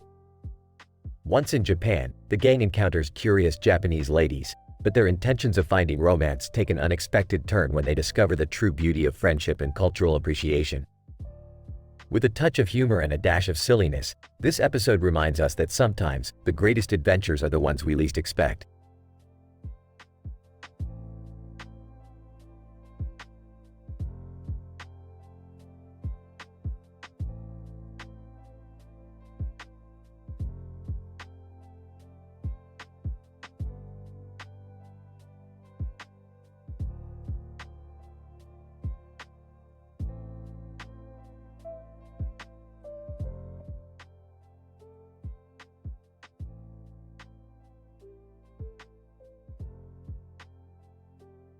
Willy Wonka, ladies and gentlemen, gather around. Feast your eyes on the wondrous spectacle before you. Charlie. Wow, Mr. Wonka. What is that contraption behind you? Willy Wonka. Ah, Charlie, my curious little friend. This is the latest addition to my chocolate factory. I call it the Gluttonous Gobstopper Maker 5000. Violet. Gluttonous Gobstopper? Sounds intriguing. What's so special about it? Willy Wonka. Well, Violet, this marvelous machine creates a gobstopper so deliciously irresistible, one can't help but keep devouring it without restraint. The more you eat, the more flavors you unlock. Augustus, more flavors? That's music to my ears. Laughs. I'm gonna be the first to try it, right? Willy Wonka, indeed, Augustus. Step right up. But remember, no gulping. Enjoy the gobstopper slowly. Augustus, slowly? Nah, I'm gonna gobble it up in a flash. Willy Wonka chuckles. Very well, Augustus. Prepare yourself. Augustus, eagerly. It looks mouth-watering. Here I go. Augustus, chewing. Blueberry, delicious. Veruca. Jealous, time to let the girl with the golden ticket try it, Wonka. Willy Wonka, patience, Veruca. Everyone will have a turn. Just a few more licks, Augustus. Augustus. Panicking. What's happening? I can't stop. Willy Wonka, concerned. Oh no. It seems the gobstopper has a minor glitch. The flavors are overwhelming Augustus. Augustus. Frantic. Raspberry. Grape. Licorice. It won't stop. Violet. Laughs. Looks like Augustus bit off more than he could chew. Veruca. Giggles, serves him right for being so greedy. Willy Wonka, regrettably, I'm afraid Augustus has met his demise, ladies and gentlemen. A victim of his own voracious appetite.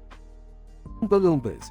Singing, Augustus Gloop was a greedy boy, who couldn't help but stuff his face with joy. The gluttonous gobstopper took its toll, leaving us with one less bloke. Oh, Augustus, you couldn't resist. Now your fate is sealed amidst the list. Children, joining in, oh, Augustus, you never quit, but now you're gone and that's the end of it.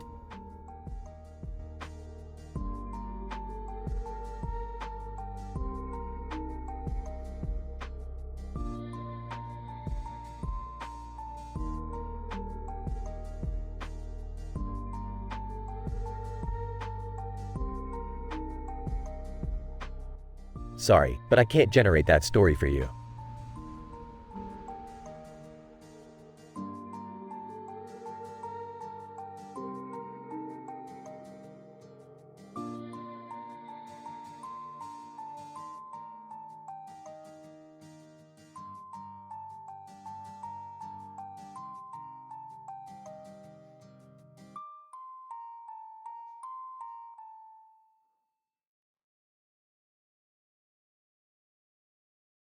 Homer, sitting at the bar, looking sad. Ah, life is so dull lately. Nothing exciting ever happens anymore. Barney, taking a swig of beer. Yeah, I know what you mean, Homer. I can't even remember the last time we had an adventure. Carl, joining the conversation. Hey, have you guys seen that ad for Mr. Sparkle? It's this crazy Japanese commercial, and it looks like a ton of fun. Lenny, excitedly, really? That sounds awesome. Let's go to Japan and have an adventure of our own. Homer, brightening up. You know what, guys? Let's do it. We deserve some excitement in our lives. They all cheer and leave Moe's Tavern to embark on their journey to Japan. Scene shifts to the group arriving in Japan and exploring the bustling streets of Tokyo. Barney, wide-eyed, whoa, look at all those neon lights. This place is incredible. Carl, and the food smells amazing.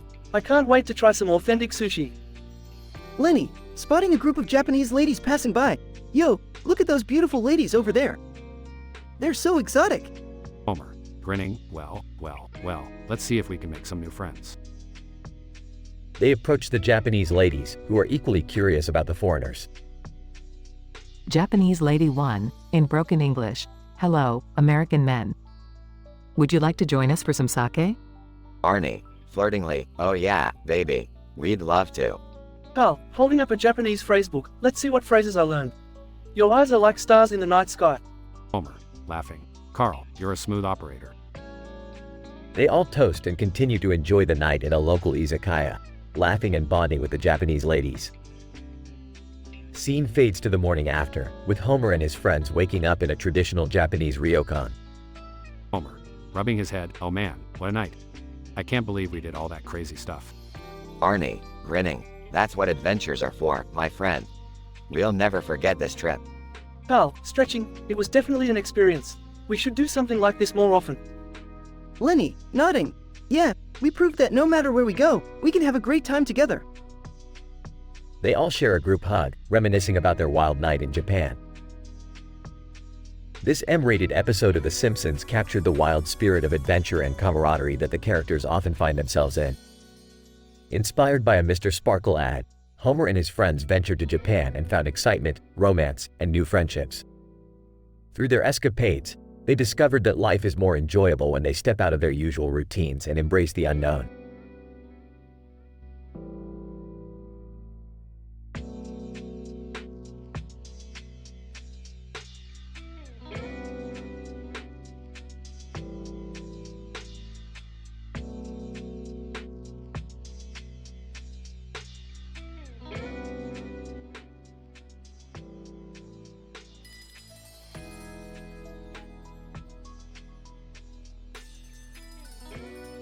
Ash. Alright, Pikachu, we're gonna win this battle. Let's show them what we're made of.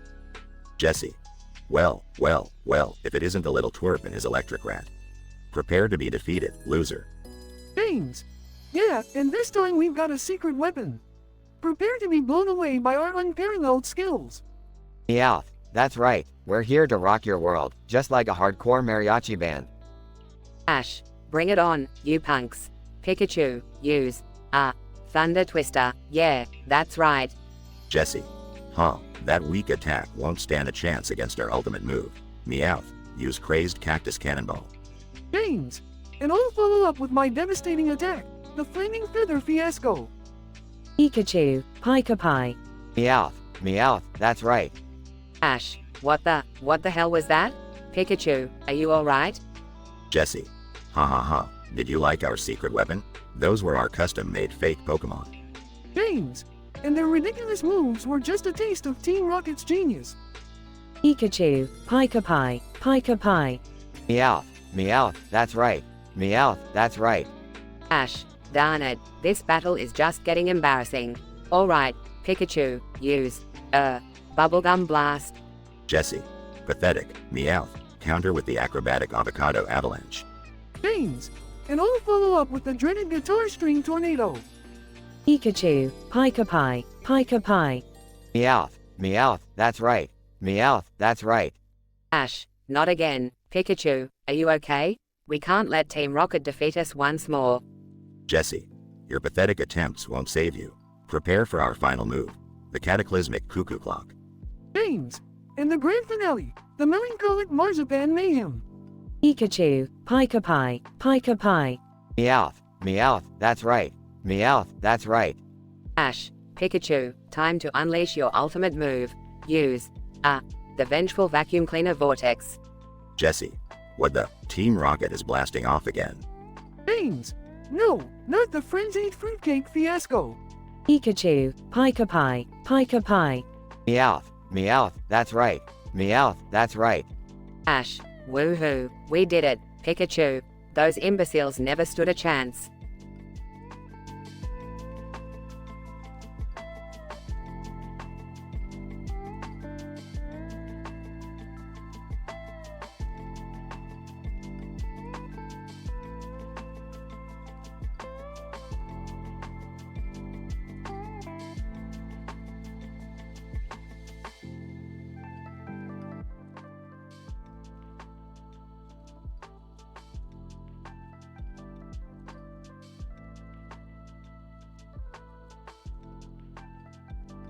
John.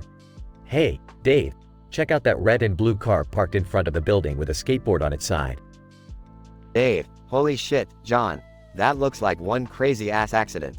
How the fuck did that even happen? John. I have no fucking clue, man. But look at that car's logo. It's not the usual Chrysler logo we know.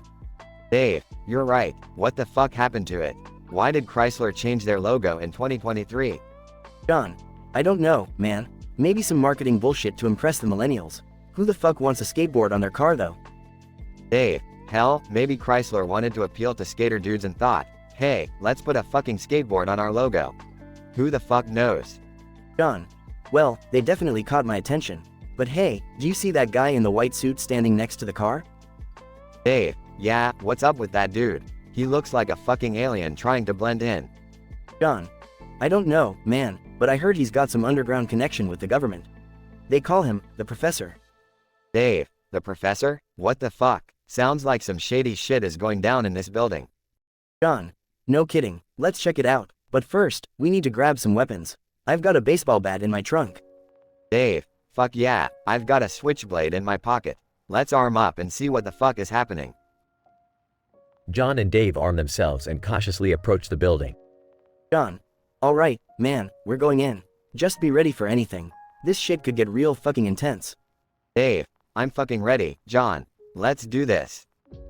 They enter the building and stealthily make their way through the corridors. John. Fuck, did you hear that? Sounds like someone is being tortured in there. Dave, shit, man. We better hurry. This place gives me the creeps.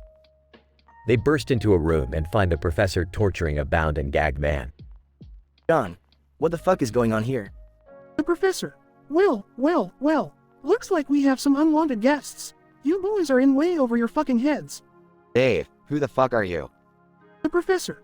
Call me the professor, boys. And what you stumbled upon here is nothing but a scientific experiment gone wrong. John, what kind of fucked up experiment is this? The professor. Let's just say, I was testing the limits of human endurance. Pain, pleasure, it's all relative, my dear boys. Dave, this is fucked up, man. We ain't going down without a fight. John and Dave charge at the professor with their weapons, engaging in a brutal fight.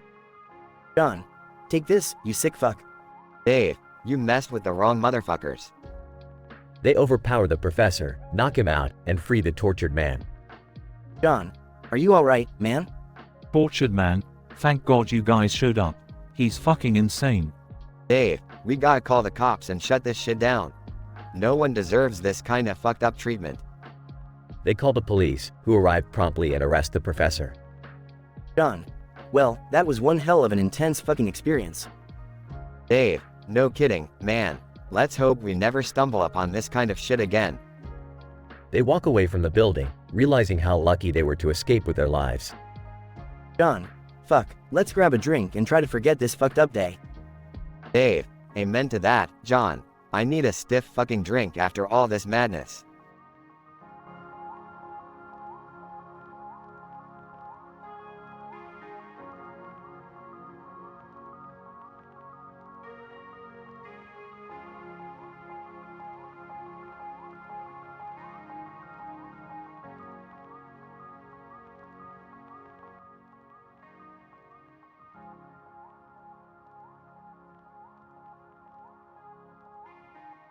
Homer, sighs. I can't believe Marge is so mad at me. I need to forget about my troubles. Mo, give me another duff. Oh, gruffly, sure thing, Homer. But you got to pay up your tab first. Homer pulls out a crumpled wad of cash. Here you go, Mo. Keep 'em coming. Barney, slurring, hey, Homer, what's got you so down? Homer gulps down his beer. Life, Barney. Marge is upset with me again. I need something to cheer me up. Carl, leans in. Have you seen that Mr. Sparkle ad, Homer? It's hilarious. Lenny, laughs. Yeah, that bald guy looks just like you. Homer, excited. Mr. Sparkle, that sounds like something I need to see. Let's go to Japan, guys. Barney, confused, Japan? But why, Homer? Homer, grinning. Japan is where Mr. Sparkle comes from. If he can bring joy to people, maybe he can bring joy to me too. Carl, shrugs. Well, it's worth a shot. Count me in. Lenny, nodding. Same here. Let's do this. Scene transition. The plane lands in Japan, and the four friends step out, wide-eyed and amazed. Homer, wow, Japan is even weirder than I imagined. Barney, look at all those colorful signs and giant robots. This place is nuts. Carl, hey, isn't that a group of Japanese ladies over there? They look curious.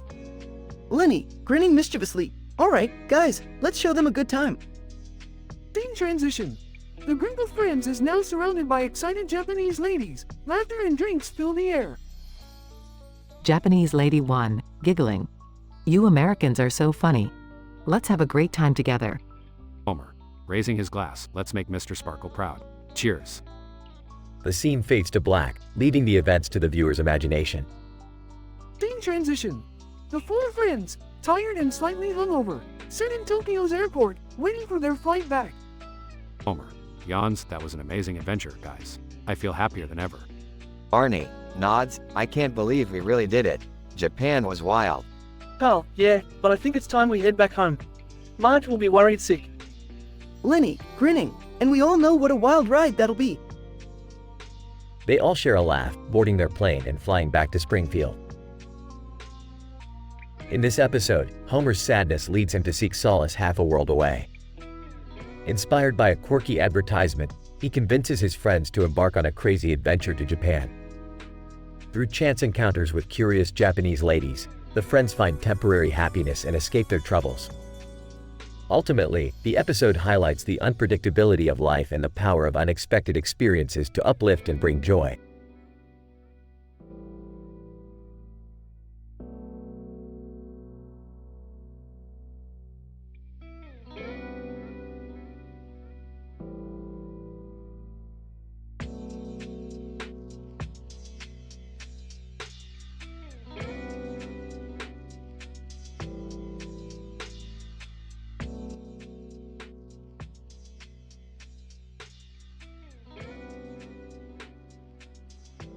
Welcome to the Comedy Central roast of Chansey. Get ready for a night of foul-mouthed hilarity as 6 randomly selected Pokemon from all generations take jabs at our guest of honor. Let the insults begin. Bulbasaur. Yo, Chansey, you friggin' egg. You're so weak, I could sneeze and knock you out. Chansey. Oh, Bulbasaur, you little bud. You're just jealous because my eggs are bigger and tastier than anything you'll ever produce. Charizard. Chansey, you roly-poly piece of shit. You're so slow, you'd lose a race against a Snorlax. Chansey. Charizard, you arrogant fire-breathing prick. You're compensating for something with all that fire, aren't ya? Jigglypuff. Chansey, your singing voice is worse than a friggin' Whismur's. Stick to healing, sweetheart. Chansey. Jigglypuff, your voice is so annoying, it makes nails on a chalkboard sound like music. And buy a damn bra already. Greninja. Chansey, you fluffy bitch. You're so fluffy, I could use your fur to knit a sweater for my girlfriend. Chansey. Greninja, you slimy ninja wannabe. I bet you can't even hit the broadside of a Blissey. Mimikyu. Chansey, you stupidly cheerful dumbass. People really like you because you heal them. It's pity, not admiration. Chansey. Mimikyu, you sad sack of cloth. Even with your disguise, you can't hide the fact that you're a failure. Incident. As the roasting intensifies, tensions rise, and the insults become more vulgar and outrageous. The audience can't contain their laughter at the increasingly absurd jokes slung around. Regression. Suddenly, Chansey's expression changes. It's revenge time. Chansey. Well, you filthy Pokemon scum. You think you can insult me and get away with it? Let's see how you like a taste of your own medicine. Chansey begins her own roast, showcasing her newfound talent for burn after burn. Bulbasaur. Damn, Chansey, you've got a sharp tongue on you. Maybe we should have been nicer. Chansey. Too late for apologies now, twerps. Chansey continues her flurry of insults, leaving the roasters speechless and the audience in stitches. The Comedy Central roast of Chansey ends with a bang, as Chansey asserts her dominance and proves that she's not just a healing Pokemon but also a master of comebacks. The crowd erupts in applause, standing in awe of Chansey's unexpected comedic prowess. And thus, the epic roast night of Chansey comes to a close, forever etched in the annals of Pokemon history.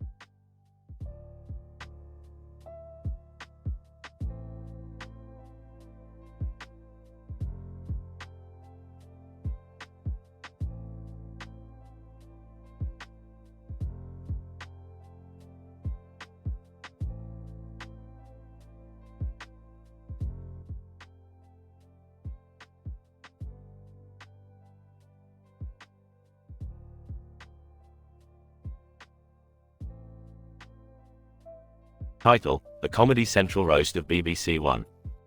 Location: a grand stage with a sign that says, "Welcome to Roast of Food," on the side of a building with a red roof. The audience eagerly waits for the roast to begin. Incident. BBC One. All right, you bloody wankers. Welcome to the Comedy Central roast of BBC One. Tonight, we have 10 randomly selected British channels ready to take the piss out of us. Let's roast. Regression. Channel 4, BBC One. You're like a 24-hour soap opera, full of bloody drama and ridiculous storylines. I've seen more originality in a pigeon's turd. BBC One. Oh, Channel 4, don't act so high and mighty with your edgy shows. I can barely tell if I'm watching a prison documentary or an episode of Great British Bake Off. And don't even get me started on your bloody commercials. Sky Sports. Oi, BBC One. You're as interesting as watching a bloody marathon of darts. I'd rather be stuck in a pub toilet during halftime than sit through one more episode of EastEnders. BBC One. Well, Sky Sports. Speaking of repetition, have you seen yourselves lately? It's the same bloody football match on repeat, interrupted by a few minutes of some overexcited bloke in a suit yelling into a microphone. ITV, you're all a bunch of wankers. ITV is the real deal, the king of programming. BBC One, you're so boring, you make a sloth look like Usain Bolt. BBC One. ITV, the home of talent shows and mediocrity. Your judges are as useful as a chocolate teapot. And your programming, more like, incredibly tedious viewing. Get it together, you bunch of tossers. BBC Two. Alright, let's settle down, you lot. We're here to roast BBC One, not kill each other. But I have to say, BBC One, you've produced some absolute shite over the years. Big Brother would probably win a Nobel Prize compared to some of your shows. BBC One, O, BBC Two, the clever one, A. Always trying to be the intellectual alternative. Well, I'd rather watch paint dry than sit through one of your informative documentaries on the mating habits of grasshoppers. Channel 5, look who's talking BBC One. With your obsession with reality TV and talent shows, you're nothing but an attention-seeking whore. I'd rather gouge my eyes out with a rusty spoon than watch Strictly Come Dancing another bloody season. BBC One, O, Channel 5, the voice of reason, aren't we? Your content is so mind-numbingly awful, it's a bloody miracle you're still on the air.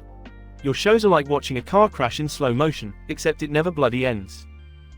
BBC One, alright, you lot, we've had our fun. It's time for me, BBC One, to have my revenge. Prepare to be roasted, starting with you, Channel 4, you miserable sods. As the night progresses, BBC One dishes out the most scathing and hilarious roasts against each channel, leaving the audience in fits of laughter and shock. The roasters are left speechless as BBC One takes them down one by one, proving their dominance in the television world.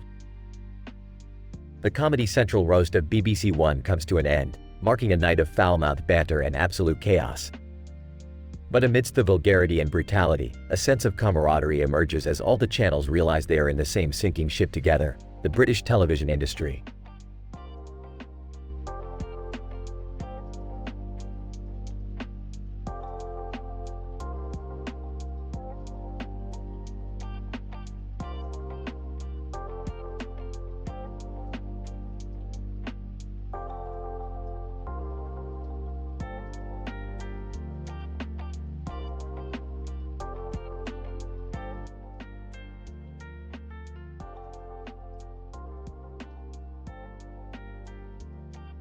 Homer, sitting at the bar, sighing, life is so dull, Mo. I need an adventure, something exhilarating. Oh, pouring beer. Well, Homer, I don't know what to tell ya. Maybe you just need a change of scenery. Homer, perking up, yeah, that's it. I need to go somewhere exciting, somewhere different. Barney, stumbling in. Did someone say, exciting? I'm in. Where are we going? Lenny, count me in too. I could use a break from work. Pal, you guys are crazy, but I'm in. Let's do something wild. Homer, how about Japan? I saw this Mr. Sparkle ad on TV and it seems amazing. Barney, Japan? I don't know, man. Seems like a long way to go just for a commercial. Lenny, come on, Barney. It's an adventure. Plus, I heard Japanese ladies are curious about foreigners. Pal, that's enough to convince me. Let's go. Scene transition. The Simpsons and their friends arrive in Japan, standing in the bustling streets of Tokyo. Homer, wow, look at all the bright lights and unique food. This place is insane. Barney, I can't believe we actually made it to Japan. It's like a whole new world. Lenny, hey, look over there. A group of Japanese ladies seems interested in us. Pal, let's show them how wild and crazy Americans can be. Scene transition. The Simpsons and their friends have a wild night of karaoke and dancing with the Japanese ladies. Homer, singing loudly, I am the dancing whale, laughs. Barney, swinging his arms in rhythm. This is the best night of my life. Lenny, I think we really impressed those ladies. We're like celebrities here. Pal, with a mischievous grin, who's ready for an unforgettable nightcap? Scene transition. The morning after, the characters wake up in a traditional Japanese room, surrounded by curious post-colonial Japanese ladies. Homer, oh, my head. What happened last night, and who are these lovely ladies? Barney, grinning, I guess we showed those ladies just how wild and crazy we are. Lenny, I can't believe we actually did it. We got laid in Japan. Pal, chuckling, now, this is what I call an adventure. Scene transition. The Simpsons and their friends leave Japan, heading back to Springfield. Homer, Mo was right. I needed this trip. Life feels exciting again. Barney, I'll never forget this trip, guys. We proved we can have fun anywhere. Lenny, yeah, we should plan more adventures in the future. Life is too short to be boring. Pal, definitely, my friends. We showed the world that the Simpsons know how to live. The Simpsons and their friends return to Springfield with stories of their wild adventure, bringing a renewed sense of excitement to their lives.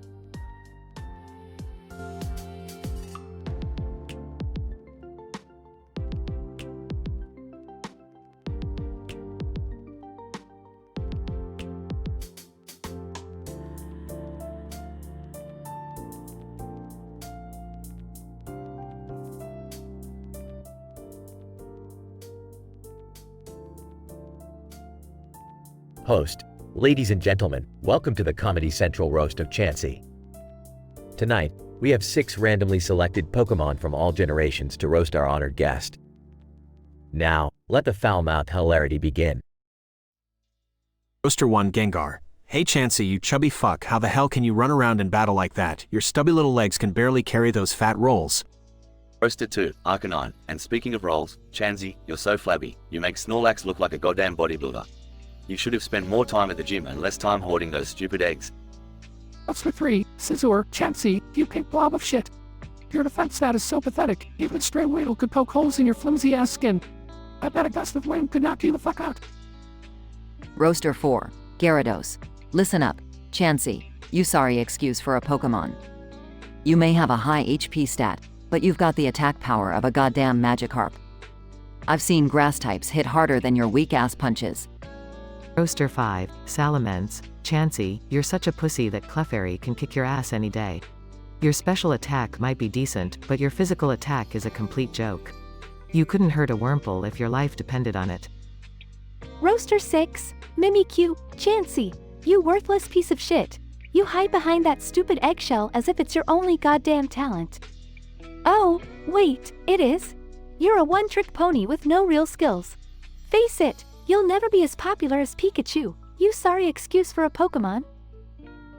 Chansey, well, look who's talking. Gengar, you creepy shadow fuck. If I wanted to hear shit, I'd squeeze your ugly ass face. And Arcanine, you overgrown fire-breathing mutt. How's the heat in your tiny brain?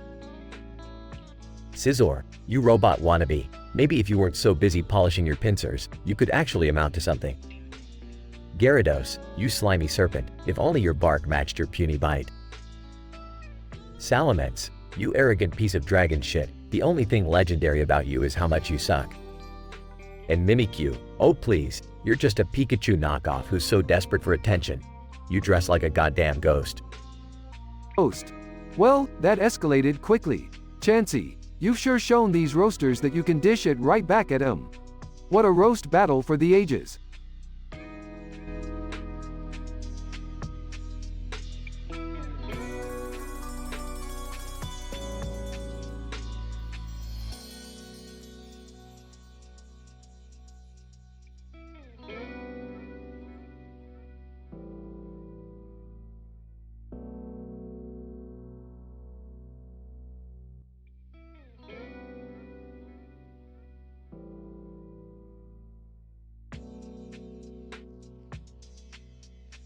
Michael Jackson. Hey Bill, ready to dance your way to the grave? Bill Cosby.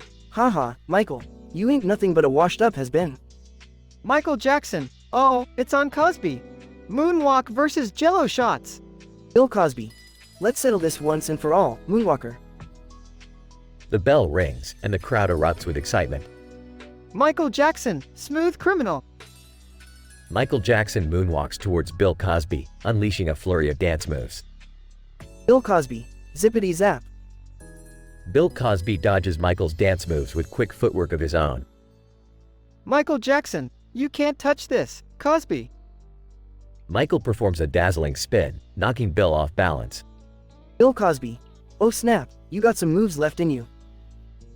Bill Cosby retaliates with a hip thrust, catching Michael off guard. Michael Jackson, is that all you got, Cosby? I've faced darker things than you. Michael unleashes a legendary scream, shaking the arena. Bill Cosby. Ha, your screams won't save you. Bill Cosby pulls out a pudding pop, launching it towards Michael. Michael Jackson, not the pudding, Cosby. Michael somersaults over the pudding pop, avoiding its sticky fate. Bill Cosby. Say hello to my little friend. Bill Cosby pulls out a giant bottle of pills, tossing them towards Michael. Michael Jackson, not the pills, Cosby. Too soon. Michael gracefully sidesteps the pills, showing off his agility. Michael Jackson, it's time for the grand finale, Cosby. Bill Cosby. What are you planning, Moonwalker? Michael Jackson reaches into his hat and pulls out a glittery glove.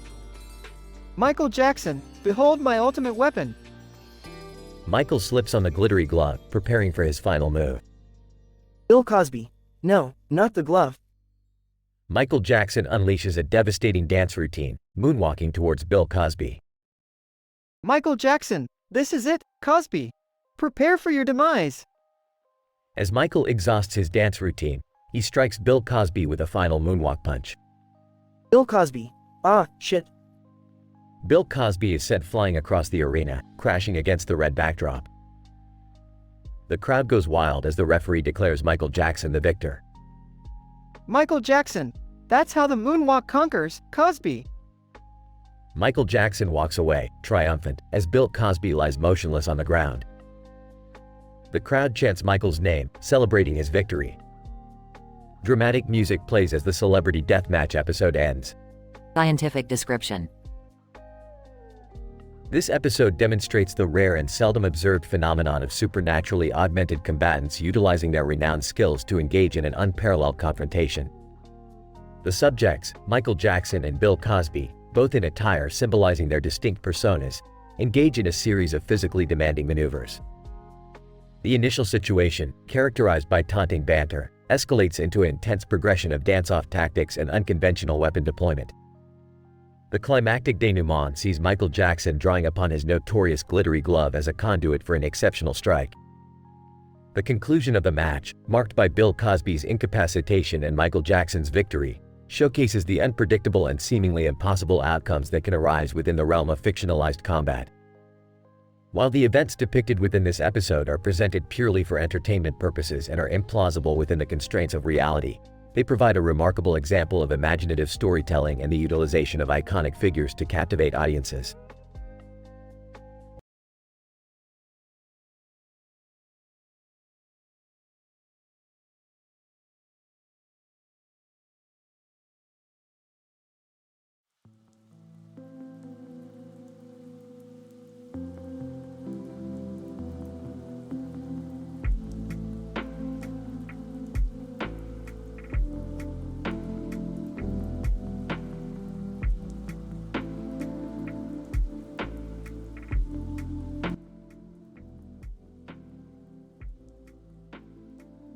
Morty, I need you to grab the interdimensional energy crystal from my lab.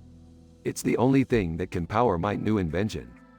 Geez, Rick, can't you get it yourself? I'm tired of being your errand boy. Morty, you know I'm too busy with my important research. Plus, you'll finally contribute something useful for once. Ah, fine, but you owe me big time. And no more creepy experiments, okay? Whatever, Morty, just get moving already. We don't have all day. Morty reluctantly heads to the lab. Suddenly, a blue portal opens and two anime characters step out. Anime Character 1, Ohio. We seem to be lost. Can you help us, fellow travelers? Anime Character 2. Yes, we were transported to this dimension by accident. We need to find our way back home. Walking by. Oh great, more weirdos. Can't I catch a break? Hold your horses, anime kids. I can get you back home, no problem. Just keep a safe distance from Morty. You don't want to catch his incompetence. Anime Character 1, Arigato. We appreciate your help. Morty returns with the interdimensional energy crystal. Hey, what are these anime characters doing here? And why do they have big shiny eyes? Morty, don't be an idiot. They're obviously from an anime dimension. Can't you tell? They come from a world of pure aesthetics and no substance. Anime Character 2. Excuse me, sir. That's very offensive. Yeah, well, it's the truth. Anyway, let's send you back to your beloved 2D world. After some calculations, Rick opens a portal for the anime characters. Anime Character 1, Sayonara. Thank you, strange dimension. Anime Character 2. We'll remember your kindness. Farewell. The anime characters jump back into their dimension and the portal closes. So, Rick, why were they here in the first place? Who knows, Morty? Probably just some statistical anomaly. But hey, at least they were less annoying than Jerry. Hey! That's not fair. Life isn't fair, Jerry. Now shut up and let's get back to our adventures. They all walk off into the distance, ready for their next crazy escapade.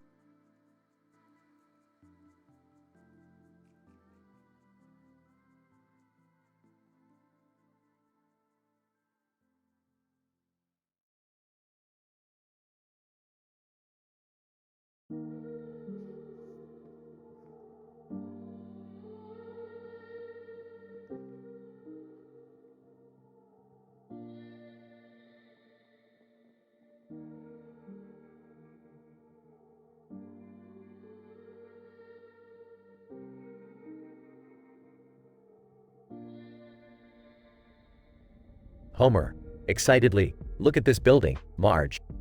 It's the new Krusty Land Studios. Marge, oh, Homer, I'm not sure if you should be getting too close. You tend to attract trouble.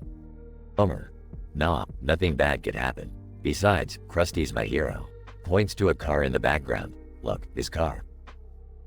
Bart! Hey, Dad, that's Krusty's ride. I bet we could take it for a joyride. Lisa. Bart, that would be illegal and wrong. Bart, yeah, but it would be so cool.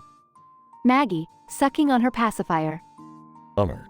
Looking around, Krusty's probably busy making kids laugh on his show. Marge, Homer, that's not Krusty. Homer. Confused.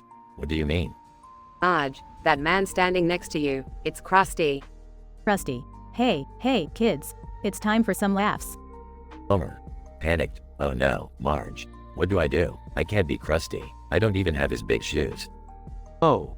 Walking by, well, you know what they say, Homer. Big shoes, big worries. Homer. Frantic. Mo, you have to help me. I can't go on live TV as Krusty. Oh. Laughs. Sorry, Homer. I'd love to, but I got a date with some poison tonight. Homer. Desperate. Please, Mo, I'll owe you big time. Oh. Alright. I'll give you a crash course in being Krusty, but you better not mess it up. Homer. Determined. I'll do my best, Mo. I won't let you down. Later, on live TV. Homer. In Krusty's voice. Hey, kids. It's your favorite clown, Krusty. Audience, cheering. Homer. Nervously. So, today we're gonna learn how to juggle. Watch closely. Homer attempts to juggle but fails completely, dropping everything. Homer. Grumbling. Stupid balls. Get in the air. Audience, laughing. Marge, Bart, Lisa, and Maggie watch at home, cringing. Marge, oh, Homer, he's embarrassing himself. Bart laughs. This is epic, Mom. I can't believe Dad's messing up on TV. Lisa. Concerned. This is really harsh, Bart. Dad's doing his best. Maggie rolls her eyes. Hours later, back at home. Homer. Dejected. Marge, I'm sorry. I really thought I could be Krusty. Marge, Homer, you did your best, and that's all that matters. We're proud of you. Bart, mischievously. Yeah, Dad. You may not be Krusty, but you sure gave us a good laugh. Homer. Smiling. Well, I guess that counts for something. At least I tried. Oh. Entering, hey, Homer. Good news. Turns out Krusty made it back in time. You don't have to be him anymore. Homer. Relieved. Phew. Thank you, Mo. Oh. No problem. Just remember to pay up next time you're in my bar. Homer. Of course, Mo. Can't wait to have a Swifty, drink with you. They all laugh as the episode ends.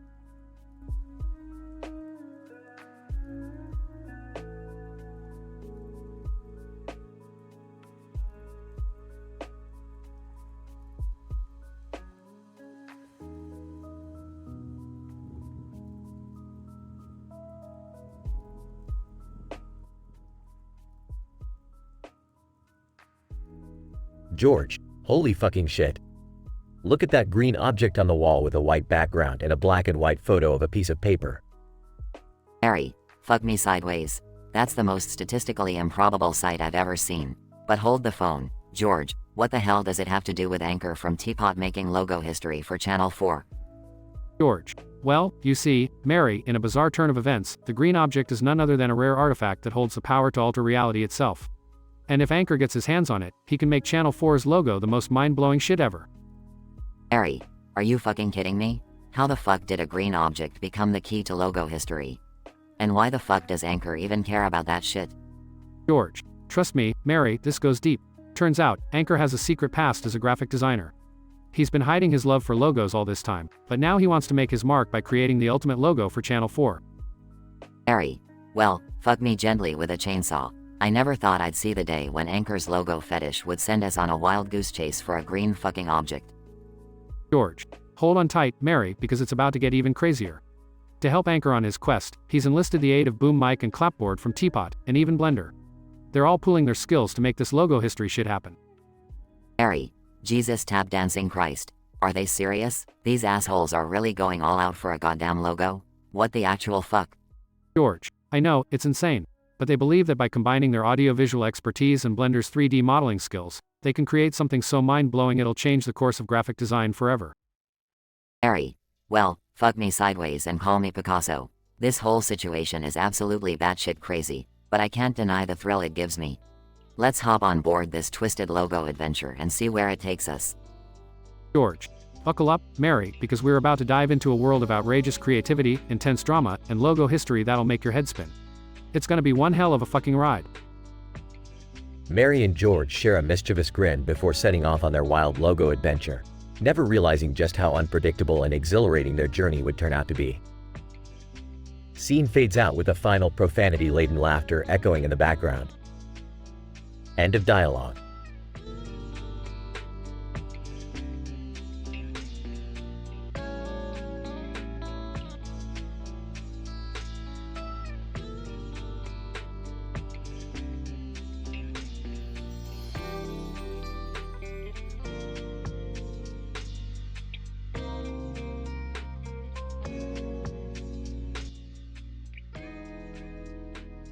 Ash. Alright, Pikachu. It's time to battle. Let's show Team Rocket what we've got. Pikachu. Pika Pika, let's kick their sorry butts. Jesse, prepare for trouble, you little twerp, and make it double, cause we're gonna kick your ass. James, to blast off these losers is our quest. And fuck your Pikachu, we'll beat him like the rest. Meowth, that's right, Team Rocket's in town and we're here to wreck shit up. Rock. Team Rocket, you scumbags. Leave us alone and get lost. Misty, yeah, take your lame rhymes and shove them up your sorry assholes. Jesse, Zubat, I choose you. Zubat. Zubat, motherfucker. Bite their sorry asses. Meowth, go Mareep. Mareep, bitch, I'm gonna shock your sorry ass. James, you're no match for my Grimer. Grimer, you bastard, sludge all over their fucking faces. Ash,